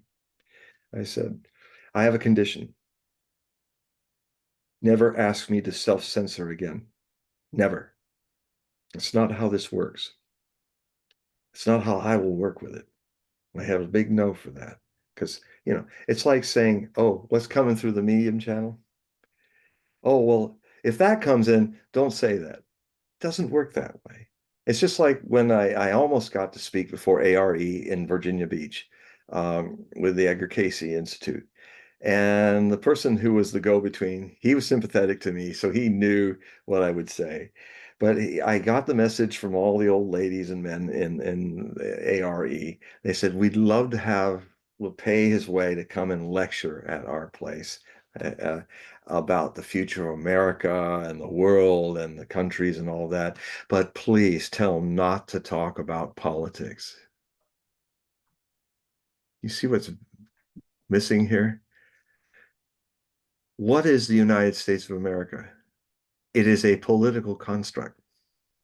You know, don't ask a bird where the United States is. Birds don't see any borders anywhere. These are our political constructs. So they're saying, don't talk about politics. And I said, well, then I can't. You just tell them that what is America and all those countries' futures that you want me to talk about if they are not political issues. So you guys don't seem to know that, and so you're kind of tied me up. So no, I either come, then tell them I'm not coming. And so he said, I thought you'd say that. And he said, I agree with you. It's kind of a dumb, but he had to be the messenger. So I was going to beat up the messenger because I am one. I get it. Whatever the message is, if it's just mundane or not. Um, so, so I said, never self-censor me again. You know, when I give you the points, take them like you've been doing for 30 years. It's been a huge success. Why are you going to sit on success? And I also said, don't give the negative people. They're a minority in your fans. Don't give them some, you're giving them power. What about all the millions of people who love having me on the show? Why not give them empowerment? Don't be afraid. Trust me. I've done this a long time. I'm accurate. Maybe that's the problem. I'm not doing enough Ed names because I can't. But it looked like it was all resolved. I did the show. We did the script. It was one of the best shows I've done with George. So at least I have that to feel good about if that is indeed my last show. So then what, guess what happened? Thought everything was okay. 9 months pass. Nothing. Not on the show. Ghosted. In that 9 month period, I started getting letters from people about 3 months into it because people were saying, hey, Hogue was on in December. He should be on sometime in early March. That's what happens. Boy, he's not there. And so suddenly at the end of March, I'm getting all these emails because it happens that um, my Hogue Prophecy Bulletin free newsletter is mostly consisting of people who listened to me over the decades on Coast, and then thousands of them got on the list. So I dawned on me, I said, so I'm getting letters from my own people that like my work and also are fans of Coast or were fans of Coast. And and then suddenly I'm getting more and more of this. And so I wrote, this was in May. I wrote in May, let's do a show. I tested the waters. I said, let's do a show about what's going on. And then let's schedule for early July an important milestone for Coast, my 30th anniversary being on Coast to Coast. And George loves anniversary specials. So I say, hey, this pull a lot of people in. We'll talk about art. We'll talk about high points and low points. We'll talk about our experiences together because I used to do George's show in St. Louis years before he was do the same thing, a whole night stuff with him. So I knew George long before he ended up being the final replacement for Art Bell, and I was so overjoyed that he got the job. You know, I, we love each other. It's there, that's there, and it's not going to leave from me. I don't think it'll leave from him. But so I thought, well, that should stir some communication. Nothing. The emails were sent, they didn't bounce. Nothing. So, you know, uh, George might be an experienced host, and he certainly is. But I have as a guest an experience that he doesn't have. As I have been interviewed by thousands of hosts on 4 continents. So, you know, I've seen the patterns of things. Maybe a host who's only dealing with their own show might not see it. And the very most common and pathetic way that people end up not being told that they're not going to be on the show anymore is some cowardly thing where they just don't ask you back. You know, so I mean that's what the Streber did to me. Uh, we were going fine, 2 shows a year, really great on Dreamland what we did. I hope they're archived because it shows exactly if you watch the shows. I mean, and Whitley was really into me. He was, and I love his works and all. I was friends with him. You know, Matt, he came here, into the Seattle area, and his wife and all, Anne, and so we were friends and colleagues, and actually more so than my frequent appearances with George. And the show was really great. It's a smaller crowd, but it was, I mean, he did really great shows. And so anyway, he used to do a thing where he'd do the New Year's broadcast, and I would make my predictions, and then he would test them in June and July, put my feet to the fire to see how accurate or not I was. And that was a great system. So we're looking at accuracy, both of us. We get right, we get wrong. And that show went really well. And then suddenly, with no hint of any problems, silence. And it was when I started to do, just hold that thought for that thing, come back to the other, when nothing came back for July, and July passed. And then when we're coming into September, around September 5th, I had this feeling. I'm getting all these letters, even more letters than ever before. Lots of feedback about the show, about how people are upset with it, and I wish that people like me would be there on the show, and why are they leaving? And a lot of people saying I sub dropped my subscription, or I'm about to. And so I'm thinking, this is this cross section of 15,000 people. And just dawned on me. I said, you know what? I'm going to have to do a people power thing here. I'm going to have to do something demographic, or democratic rather than demographic. Um, it just dawned on me. So I sat down, and to my bulletin, I wrote an open letter to explain a lot of things that I'm explaining to you here on this show tonight. And this is the first show I've talked on media about this.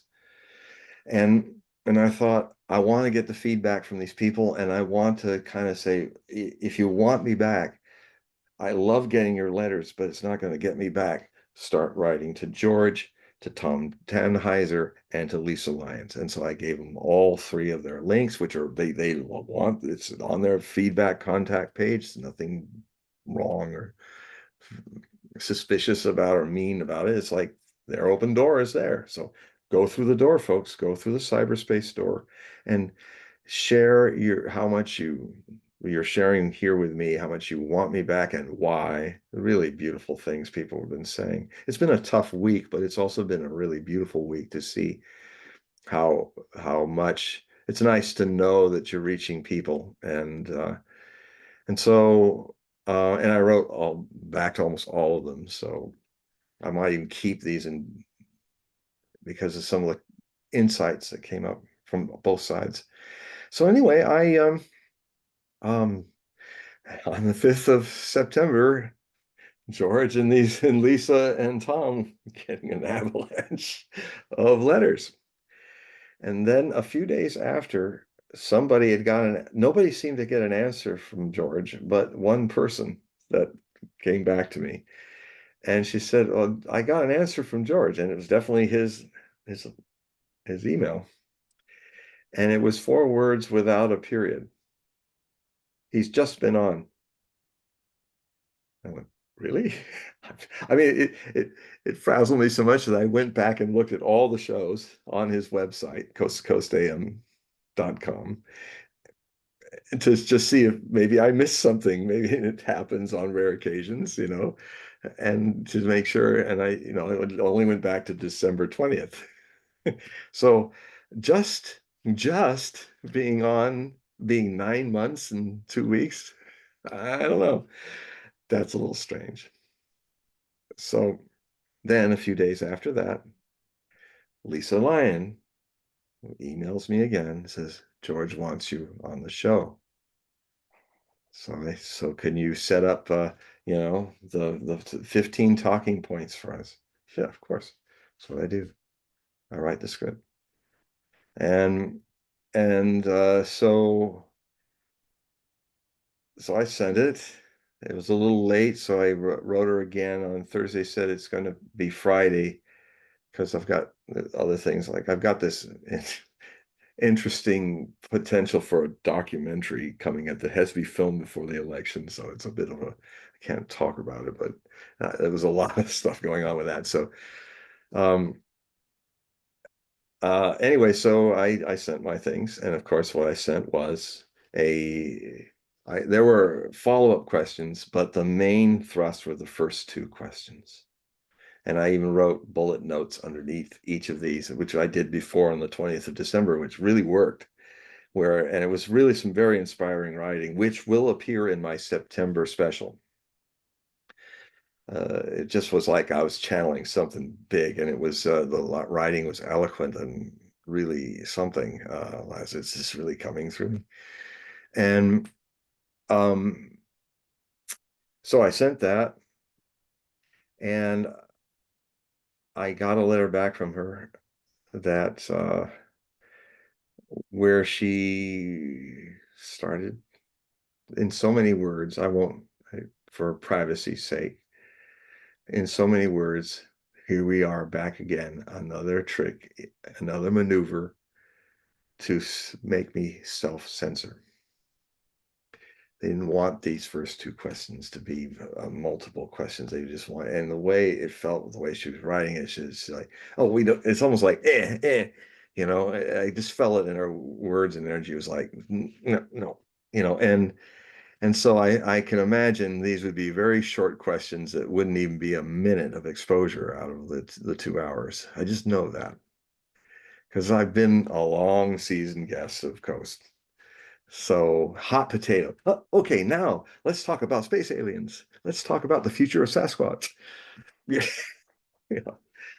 And so I wrote a letter back. And then after I sent it to her Friday at 3, I also then did a follow-up because everybody was celebrating when it sounded like I was going to be back. I had this flood of people. They were so happy. Everybody was writing, and well, we did it, and we were going to get it. Of course, I was a little okay, we'll see. I'm glad for us this moment. We'll see if what happens. And we have a date. It's going to be on the 19th. Okay, it's the first 2 hours. Wonderful, wonderful.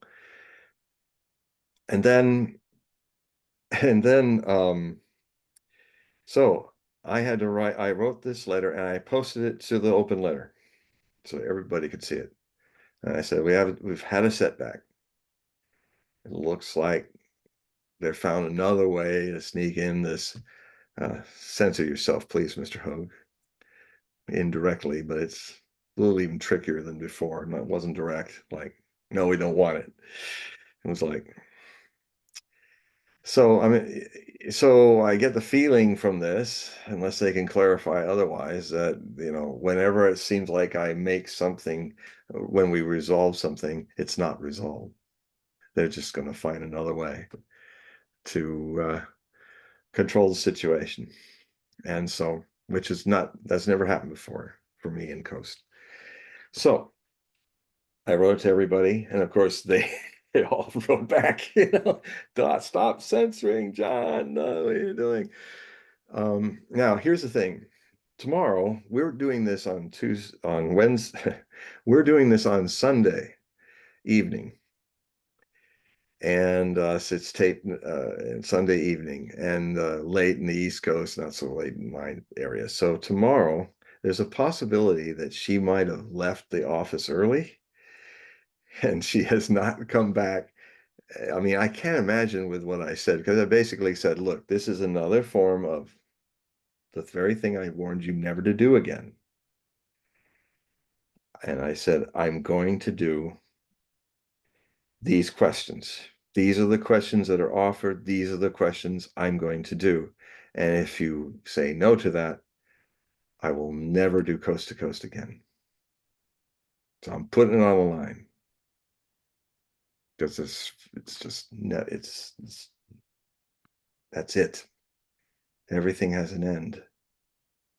I'm still trying to work for a beginning, a new beginning, but I can accept it. I will walk away from this. I have the power to do it. I've had a long run, so it's good.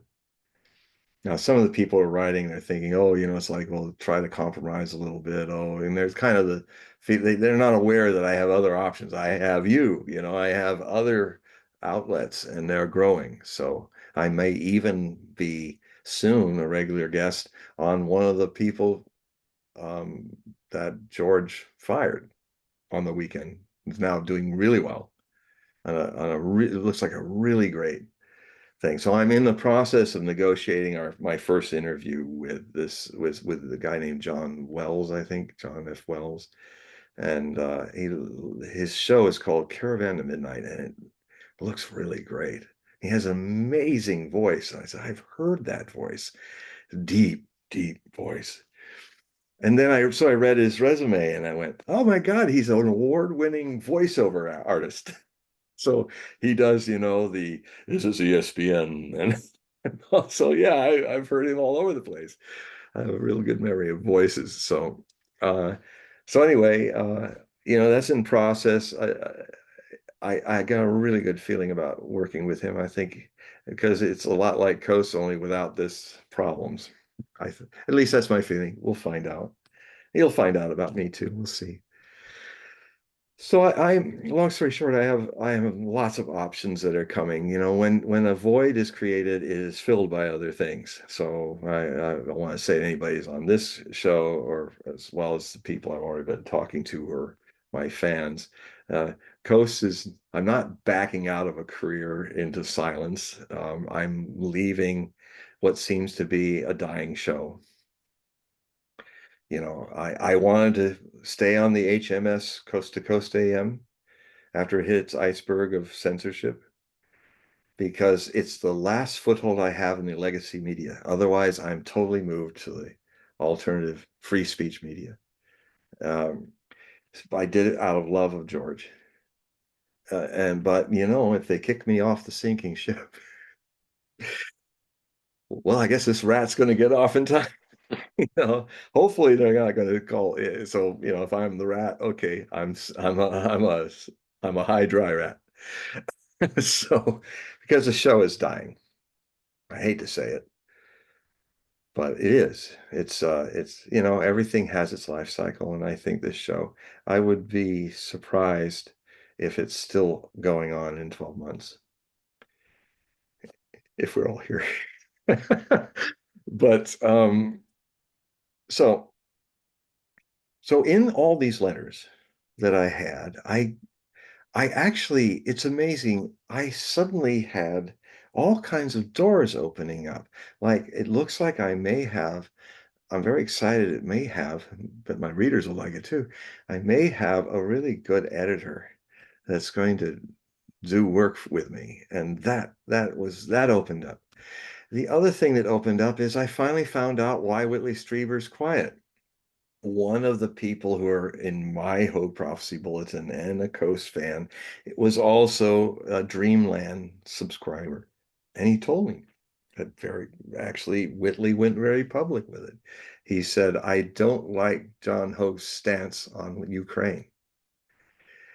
Well, I understand that. But given he was all about feet at the fire, you know, what about Whitley? We put your feet at the fire to see what is my stance is not a stance. My observations are predictions that are coming true. I don't want to see Ukraine destroyed either. I'm part Ukrainian as much as I'm part Russian. A lot of my gene pool is from Ukraine, Jewish Ukrainians, and Russians. I got the whole Slavic thing going on here. So I don't want to see Slavs killing Slavs. And if I, I am on the side of Russia winning this because it's right, because there's fascists running Ukraine.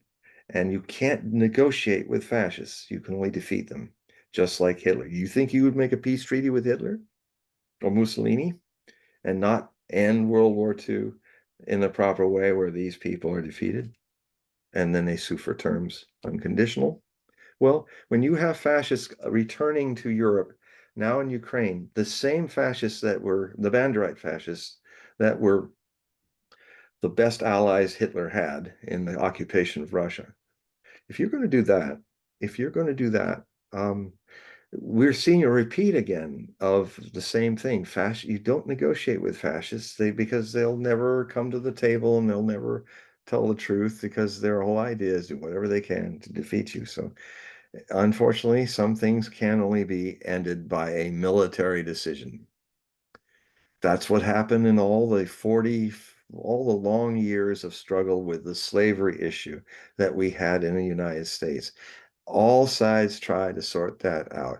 They tried every option until there was only one on the battlefield. And when the Confederate States lost, Lee, who was commanding the best general they had, he saw this too, that it had to be resolved by blood and fire. And when he lost, he said, well, God's will.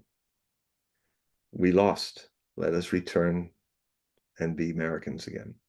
And Lee was a very important figure in healing and guiding the Confederacy to come back. You know, we tried to break away, we lost. So let's go back and be Americans. So a very great man. And I love to see a movie or something done that kind of shows Lee after the war, his last 6 years of life. There was a situation in a Richmond church, and he was now in civilian clothes. It was the end of the war, and a a rightfully a people would come up to the main bar and pray and at the front of the church, and but it was segregated. So a black man was bold enough to say, well, why can't I be here right in the best part like everybody else? So he came up to the bar and was praying. And people were like, oh. Robert E. Lee got up. He also had prayers and he was right beside him and prayed. Like, let's be Christians now. This is how it is now. Actually, Lee was against the slavery thing. He said the worst thing we ever did was support the slavery. If we had released the slaves, we would win this war. You know? So these I write about a lot of these parts of history that don't get mentioned a lot. I write in my articles, so as context. So here's the situation. So I would love to debate and get back with Whitley and debate this issue. My stance. Is it my stance or is it the reality? Put my feet under over the fire. Don't ghost. Whitley, if you can go out there and deal with unknown paranormal extraterrestrial stuff like you have said, how can you be afraid of me when you're dealing with the grays? And I think he really is. You know, I'm nothing compared to them because I've read your books, you know. So come on, the big hairy bearded man is not that threatening, you know. Just let's have this. So I'm going to put it out. And so that's now in the ethers. Now, here's the situation. I have to wait for tomorrow morning and see if what Lisa says, if anything. Now, there's a couple scenarios that could happen. I hope she says something like, you're fired, something like that, and then I'll share it with everybody and move on. But this kind of passive aggressive stuff that I contend I'm getting from them, I wouldn't be surprised if I don't hear anything until I have to wait at the phone for the ring on Thursday night at 10 o'clock Pacific time. Because they ring just before. And then I just listen to the do do do do do do do do do do do do and it starts it, and George does his opening and all that. So that could happen too. Just hold me on tenterhooks, see if I'll crack, see if I'll go, okay, I'll compromise my truth for you. It's so important. Well, I'll just keep trying to get back to writing these new specials and not let it distract me so much, and just go deep into those for the next few days, and then we'll see. Or I'll find out tomorrow. And I have some ideas about what I may do and say if I'm on the show, I will keep that a surprise. It's even a surprise to me. I don't really know what I'm going to do or say. So, but I'm sure it's going to be, if it happens, it's going to be historic and a lot of people will be talking about it. Many options possible. So that's all I have to say about that. This issue I'm having with Coast to Coast AM. But you on this show have gotten a taste of some of the things I was going to talk about. So if I don't get a chance to talk about it, I mean, that's why I'm on with Paul, because I love alternative media. I love the fact that I see what is killing Coast to Coast. This is important. This is a structural issue, which is really, this is literally the hole in the HMS Coast to Coast AM's hull, the iceberg moment. Art Bell fought like a tiger for the 10 years he was on the show with the suits and Premier Radio to not increase ads, to not take minutes off the guests talking. He said, if you don't have 25 minutes of talk with the guests and only 5 minutes of ads, if you go more than ads than that, it breaks the rhythm and it'll kill the show. So he fought. They threatened to fire him and all. No. And he was too successful. They had to listen to him, and they were a success, a rising show, a big show, um, biggest night show in America. You don't kill the goose. Don't break something that isn't broken, and you'll get your money, because we used to do much longer shows. I used to do 4 hours. We'd end up we'd go till like 2 a.m. I'd start at 10 and it'd be over at 2. And it's funny how that got changed too. Somehow they were afraid, like, people aren't going to go deep with a guest for 4 hours. God, I do it with you every 2 weeks, and it's like, it's not fast. It's wonderful. You really go deep. And Art and I, when we got into that third hour, into the fourth hour from 1 to 2, magic happened. You're a little buzzed. You're not even up too late. And really interesting people, like truck driver. This is a smoky sounding, gravelly voiced woman who's a grizzled trucker. And she's saying, hey, Art. It's like, how are you doing? And so, I'm a truck driver. Oh, well, then blow your horn. He'd always say, blow your horn. And hear this, whoa. So she is a truck driver. So they say, blow your horn then, and so anyway, she talked to us and we talked a while, and then she says, you two guys have the sexiest voice on midnight radio, or something like that. And so we laughed, and Art then, well, thank you very much. I said, thank you very much. So you're the sexiest voice guys on night radio. Well, So this is an important feature, I think, that Americans have lost, yeah, and that is that there is the graveyard shift. yeah, There is this yeah, activity in America across the country that, even though they're distant, they are connected in a way through radio. yeah, All right. I remember the long nights in automotive in the factory, and we would be listening late night. And at that time, it was actually Howard Stern. Now, yeah. back He in the was late big. 80s, early 90s, and he Radio. was, it wasn't Sirius radio, or it was Yeah, just on the radio show, and it's lots of and fun. just that late night talk kind of thing. Yeah, That was, people needed that to get yeah. through the night, you know? Absolutely. And there And were lots of people. Oh, yeah, yeah, oh we yeah, got the graveyard shift. That was what made Coast great. And it yeah, was like one guest. So you yeah. get all You the just, people that go to bed early, and then the witching hour passes, and it gets really kind of funny. And Art was, he had this wonderful way of using O and saying volumes when somebody I'd say something out there or somebody else. He used to like go, oh, oh, oh. He had more O's, but you just immediately knew what he was feeling and thinking.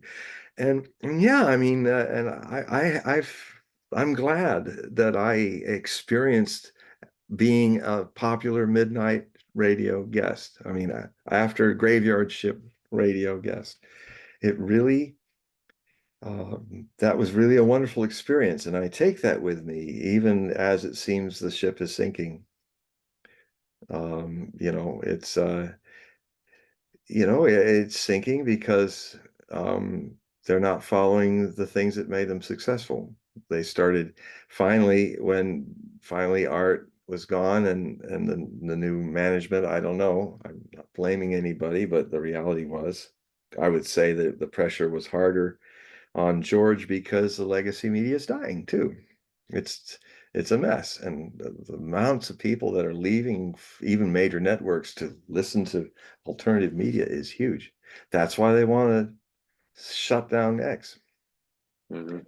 because it's like another kind. It's not a midnight shift or a graveyard shift. It's a freedom shift.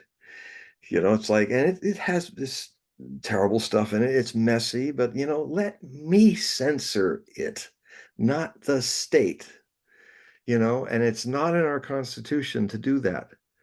That's what makes America truly great and unique in the world is our First Amendment and a free press, which we've lost. Um, yeah, and I've got to say this. I was going to say it on the show when I was going to give some hints about where the election's going. And the my official was not now, but I was going to look at some interesting developments. One, um, and long story short, I'm seeing indications uh, in polls that really matter.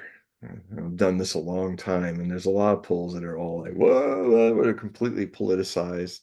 And this is one of the worst elections for that. I mean, here's a woman who hasn't even won an election. Suddenly, she's now the candidate to be president because of a coup that took the man who actually did win the 82 million votes, including a lot of people who came out of their graves to vote in their thousands, and a lot of people who seem to have the same signature spelled differently over thousands of ballots, you know. And in the end, a whole lot of magical people who we can't find because they're not registered by the tens of millions voted in 2020 election. So, um, and frankly, all sides should want to see. I mean, I don't know if I said this earlier, but I did get a chance to prove that the vote in 2000 was right, that Al Gore won. Because a year later, see, these votes aren't thrown away, they're stored because of legal issues and stuff. So they're stored somewhere. So all these votes in all the 50 states are stored uh, of 2020.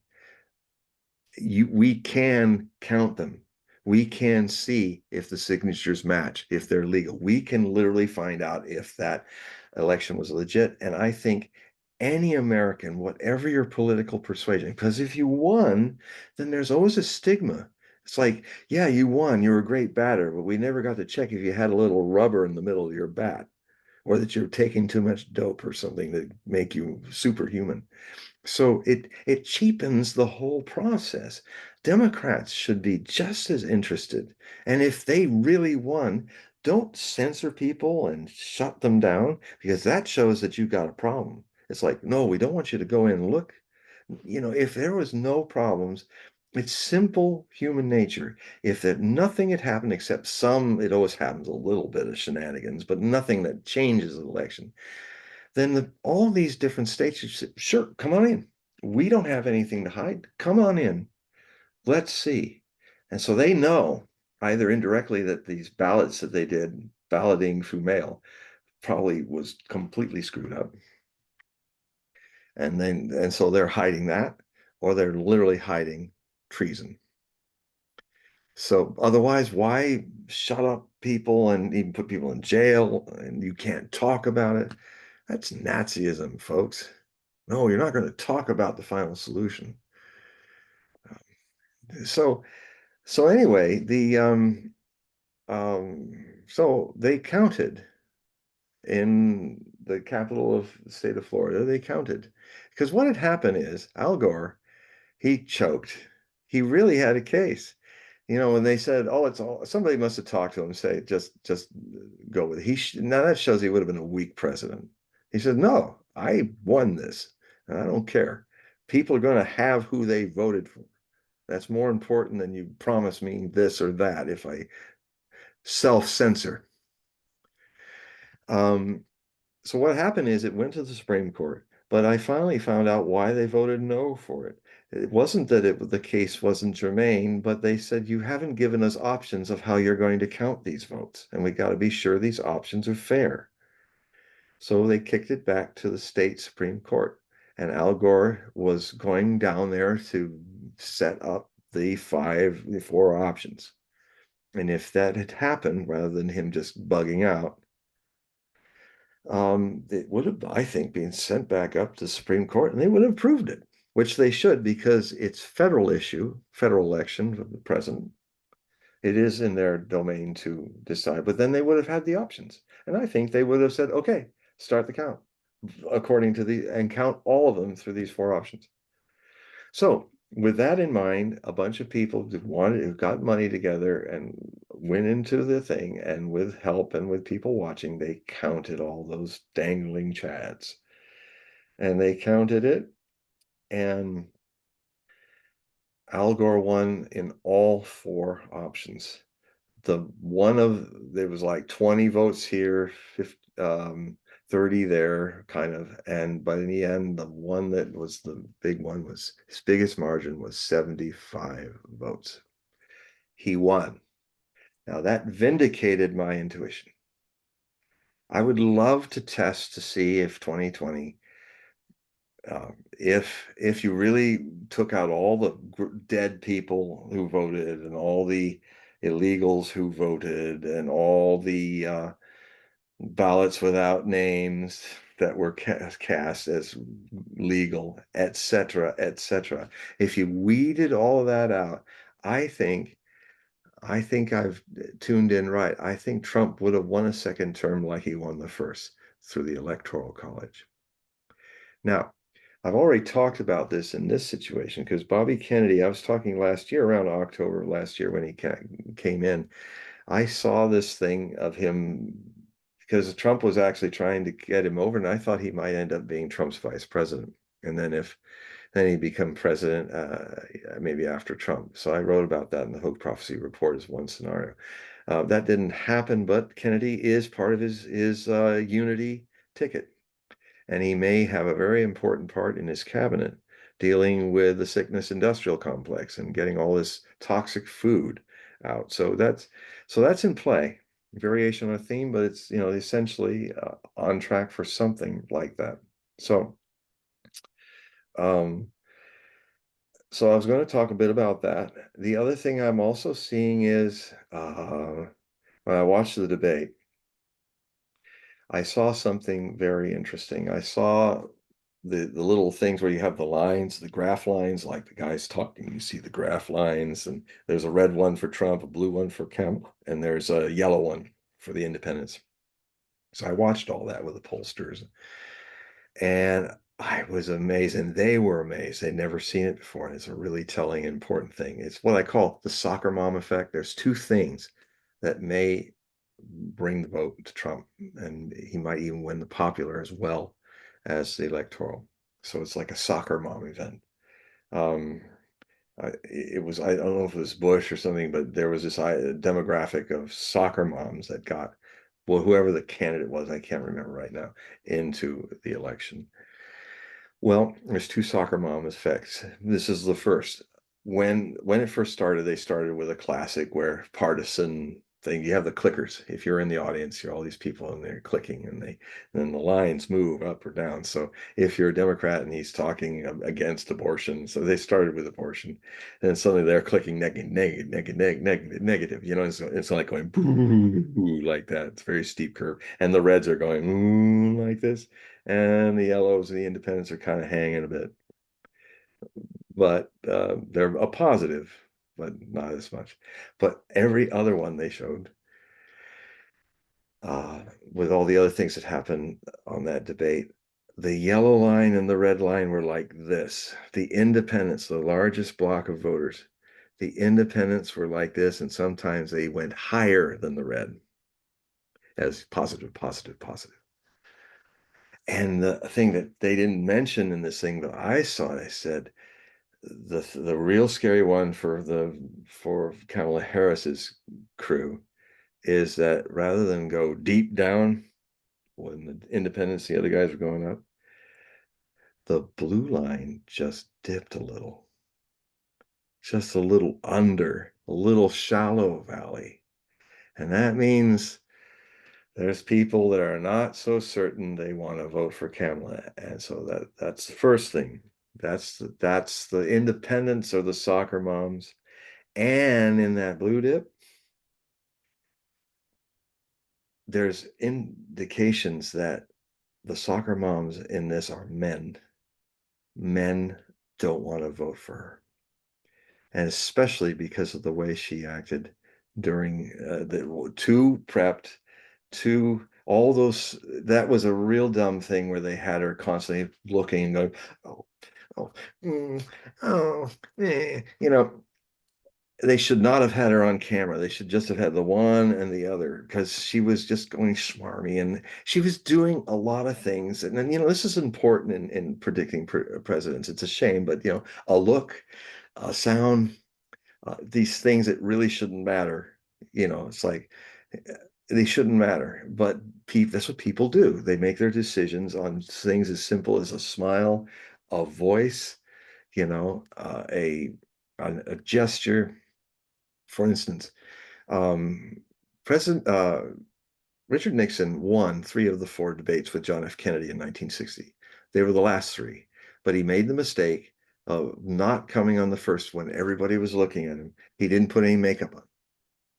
Kennedy was perfectly made up so that he really looked suntan and vital, and it just brought out that side of him that, well, his body language says, I can be your president.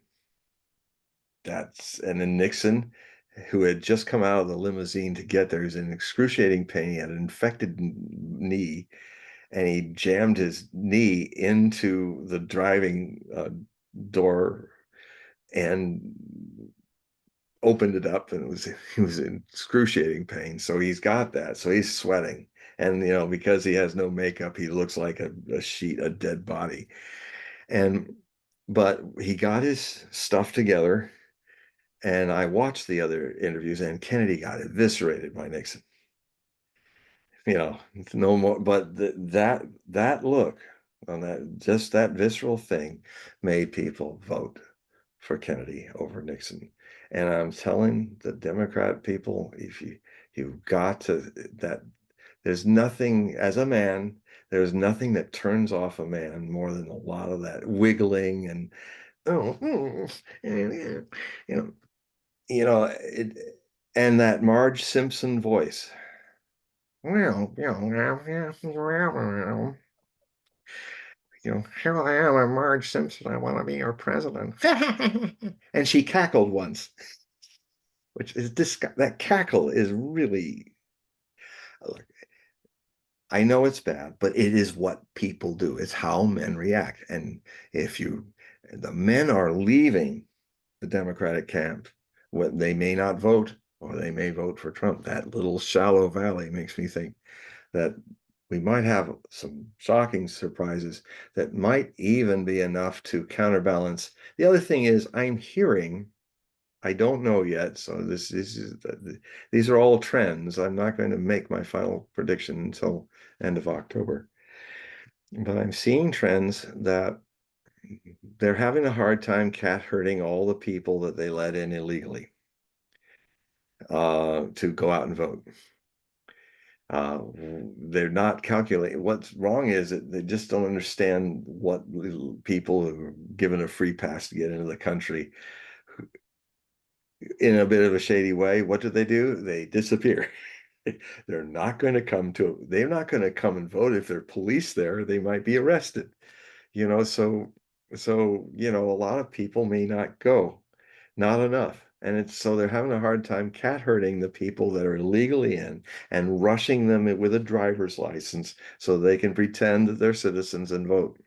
And there's even some areas, like in New York State, where they're being allowed to vote. They're not legally here. You know, a republic is based on laws and legality, res publica. It means that, I mean, our laws may be more democratic leaning than other countries, but you have to have law and order to have a society that works. You have to actually swear an oath to the Constitution that you mean it and you actually serve the Constitution and its rights that are in there for all of us. But there are people now that are in power. Once they get in power, they just ignore the Constitution. Look at COVID. Look at the shutdowns. That was Fourth Amendment. There was all kinds of things, but they don't care. It's like when I had disaster with my first publisher. Fortunately, I mean, I he got my foot through the door with an international bestseller, but he embezzled $500,000 of my royalties. So big lesson. And the lesson was I took the contract to a good lawyer, and it was all good. And he looked at it, and he was looking kind of sad, like he'd seen this story before. And he said to me, he was a beautiful guy. He just said, "Well, yeah, this is all was hardcore. This is all good. It's all right and proper. But remember, a contract is only as good as the honor of the men who write it." And I got the message, it's like, because I was thinking, I'm in trouble. You can have the best constitution in the world, but if the people don't know what it is because they're illiterate, because they have lost their civics classes for a couple of generations on purpose so that you don't know your rights, and you're kind of programmed not to even concern that problem until you lose them, and you could in this election, then you have to fight for them again and do what our founding fathers and mothers did. And we as citizens have dropped the ball in our responsibility to know our rights, to make our voted candidates look over their shoulder at us. They don't. They're not afraid of us. We're afraid of them. They know it. So that's got to change. It's going to be a little tough few years here. And the other thing that I probably really would upset people on Coast with, if it happens, uh, I'm going to quote and come to Hogue Prophecy. You'll see the link from X, and I'm going to say one of the two candidates very clearly has made it a campaign promise that this candidate will close X, which is the biggest free speech area on cyberspace and internet online, that the opinion of this person that may be your president is that this person doesn't say it, but it's this thing that's coming around is free speech is a privilege, not a right.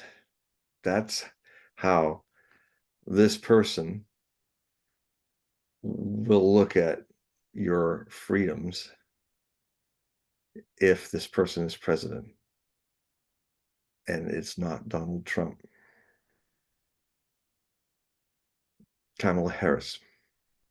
I'm speaking of Kamala Harris. So if you value your ability to have free speech rather than have it being a privilege, but a right as it should be, don't vote for her. You're not going to like that future at all. Welcome to the United Soviet States of America. We will go Stalinist. and then there'll have to be a revolution. You know, you guys get to hear that. I don't know if they'll probably pull the plug on me before I get to say that, if they do that at all, if I do it at all. But these are the two things. This is the shorter one. And then the issue of the October missiles and stuff was the other. These are the two important things that I had to say. So, but I think there's a chance Trump will win. And I think, God, the shock will be worse than what happened in 2016. Well, by the way, I think if Kamala Harris is president, Hillary Clinton will be Secretary of State come president behind the scenes. Because actually she's Hillary's protege. Also Obama's, but a little leaning towards Clinton. So Hillary Clinton might finally be a backdoor president, as I've always been worried that she might be. Um, so, so these are all potentials. How we all face them. If we face them in denial, if we face them with our head in the sand. I mean, I got to tell you, there's some things I do it too. I mean, when I look at some of the things that are developing, and I just want to go, it's just, you know, I mean, I love to write, but what if I can't write anymore? You know, things like that. So I've also had to struggle with this. Um, I have all these beautiful books and articles that I want to do, but can I do them in such a world when freedom of speech is a privilege that only the apparatchiks have a little bit of, not the people? I don't know. So, so I get it. I'm not Superman. I'm just like all the rest of you.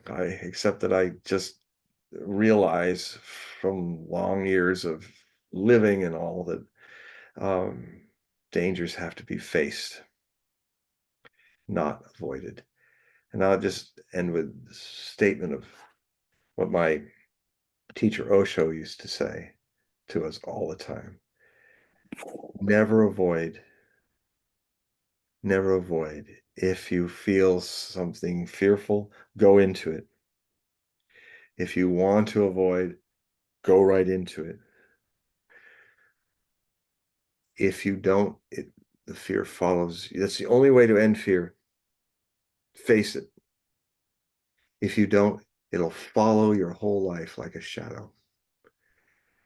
And I would add, you'll be living a shadow life that makes you very easily manipulated by tyranny. So I wish I could, say, you know, our democracy's on fire. Got to put it out. Sometimes that happens in life. Life's disasters are part of life. Preventing disasters are part of life. There you got to do that so we can bring ourselves back to freedom again, rather than become a fascist state. Um, remember what I said, what happens to fascist states. We don't want to become that because we'll go down the same way.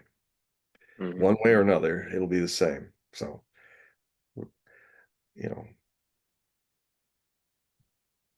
know, vote. I mean, Trump is a problem. I could go at lengths about it. I wrote a very accurate book about predicting his presidency and all, and he's got a lot of problems. He's also wide. So it's just so you all know, he's a wide open channel, easily manipulated, and almost got us into 3 wars in his myth of, oh, he didn't start a war. Well, he sure unconsciously tried 3 times.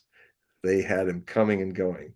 But some good news from my contacts that I read and stuff, like Robert Barnes, who's doing legal work with Trump and all. Very interesting guy.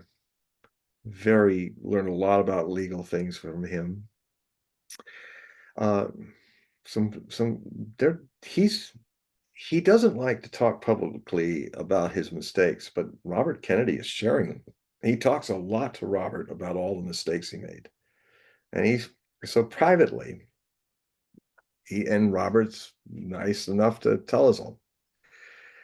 And I've even heard some conversations with him and Robert, like just after the assassination, he talked to Robert and actually, and the other thing I'm hearing is that Trump is always asking questions. He really asks good questions. He won't let it go until he gets like the full answers. So that's there. Um, the other thing I found out from a contact through Larry Johnson, former CIA guy, that he said on one of his shows that he had a guy he can't mention who was there when all those decisions to go to war almost 3 times happened. And the thing he took away from it is, my God, these men were badgering Trump. Trump kept saying, I don't want to do this. This doesn't feel right to me. So his channel was saying, I don't feel right about it. Why are we going to war here? And they were just on him, almost being abusive, the guy said, like, you got to do this, Mr. President. So I learned about that. I've heard some very interesting talk about this party, this cabinet of rivals that he wants to see. He wants to do what Lincoln did now. And also he's aware of the deep state and he's aware of how the neocons he just got wrapped around their finger. That's what Bobby Kennedy is saying. So I don't see Kamala learning. I looked at her chart. When I wrote about her chart in 2020, I tried as hard to find something that well, maybe she'll mature when she's got power. Maybe the office will change her and she'll be a leader, but no, unfortunately. I wish that were true. She's a tool. She's a sock puppet.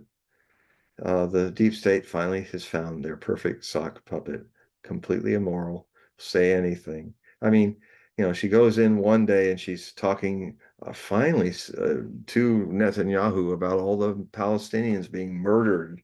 Now it's 300,000 estimated now. And it could be, some people are saying, Ralph Nader is saying it could be 600,000 by the end of the year because now people are dying faster because there's less food and stuff. And, it's a spiral. I mean, we're looking now as we don't, this thing started as well. There was 2.3 million. Well, now it's just 2 million Palestinians left. So this is a genocide going on. And so, she was making, well, I'm going to talk to Netanyahu. I'm going to tell him there's too much killing and all that happening. And I thought, well, good, Kamala, good, do it. That's hopeful. And then after that whole meeting happened, she's back on script.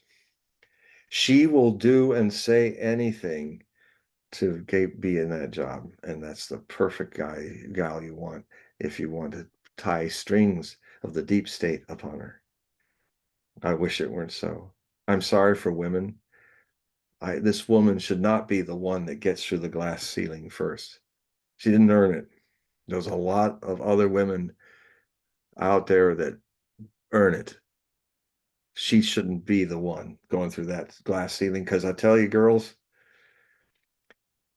if we survive this, she's such a bad choice that maybe it'll be a generation before a woman gets a chance again.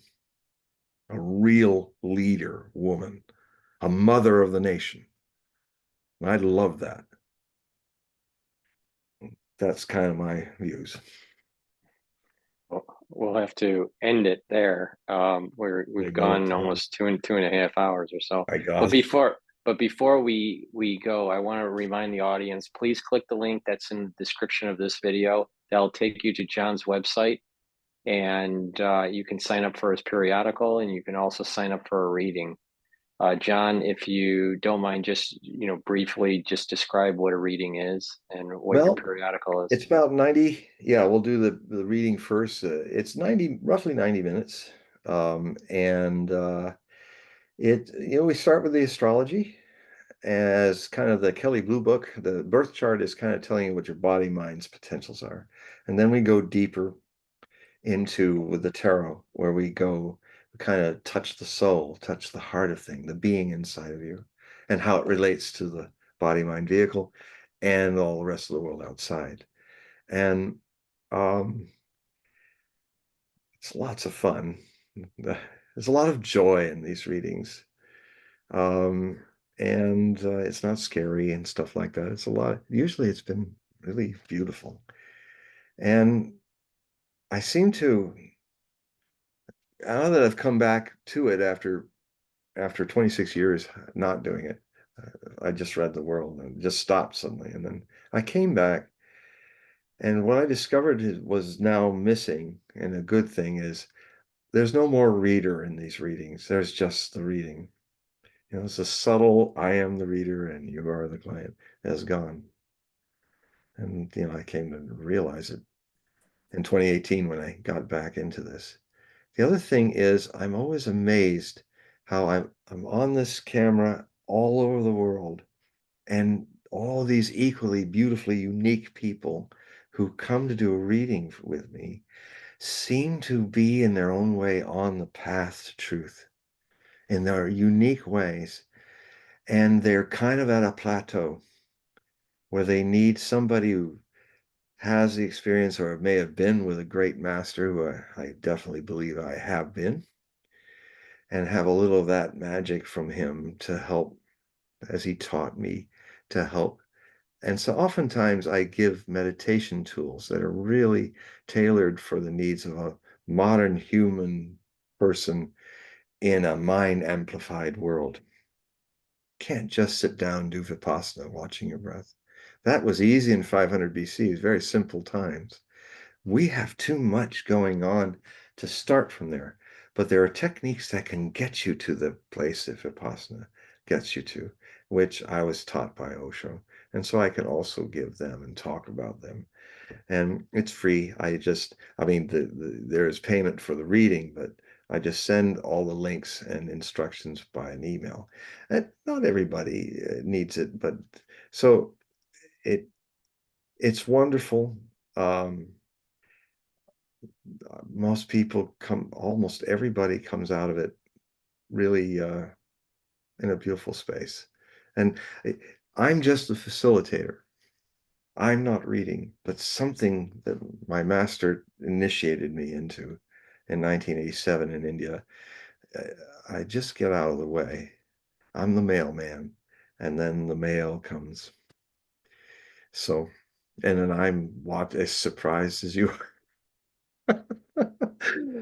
You know, so I'd love to do that with you if you're into it. Right now, there's a lot of people wanting readings, and so yeah, so if you're feeling like having a reading, it might be good to kind of jump in now, because it's getting towards the end of the year. A lot of people start wanting readings, and so I'd love to have a reading with you. Now, the other thing is that I have the Hogue Prophecy Report, and that usually comes out at the end and the beginning of each month.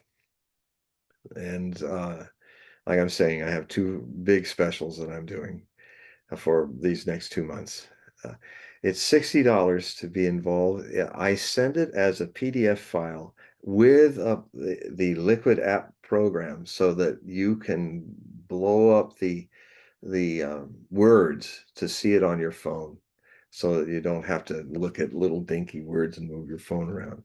So that's always at the front of it. And it's fully illustrated. I try to make it funny as much as I can, and wow, and this and that.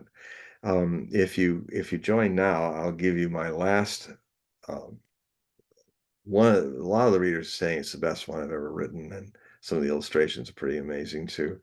That was my July into August Hogue Prophecy Report. You'll get that free if you subscribe. You also can get it by becoming an automatic payer, so that it just pays the $5 every month, or you can get it a one-time donation of $60. And you know, all the links are there at Paul's web page for these shows. And you can also find it at hogueprophecy.com, the links and free samples of what I write. So you can even check that out. And you know, this is the way I make my living. And you know, we are not run by corporations, we of the alternative media. And so our reader report, our fan support is how we make this happen. So if you can, uh, help us out. And and enjoy a very different take on the future and the world events. So the audience, make sure you click that link in the description of this video and all the videos that I've done with John, and that will take you to his website so you can sign up for the periodical or do the reading. So John, thank you for doing another great episode. This was episode 20. And I just want to remind the audience, again, please don't be afraid to do, cancer screenings. My aunt passed away from colon cancer, metastasized colon cancer last week. And she didn't want to do those screenings. She reached a certain age and she thought that she didn't need to. And unfortunately, that's the reason why she contracted um, the metastasized cancer. So just take a lesson learned from what happened to my aunt, and please, make sure that you do your cancer screenings. So John, thank you again for being on the channel, and Thank you, everyone. Thank you, Paul, for this show, and thank all of you who watch us. okay, very good. So John, you have to say goodbye to everybody before we end. Bye to everybody. You too, and you, and you. Okay. All right. Let me stop the recording here.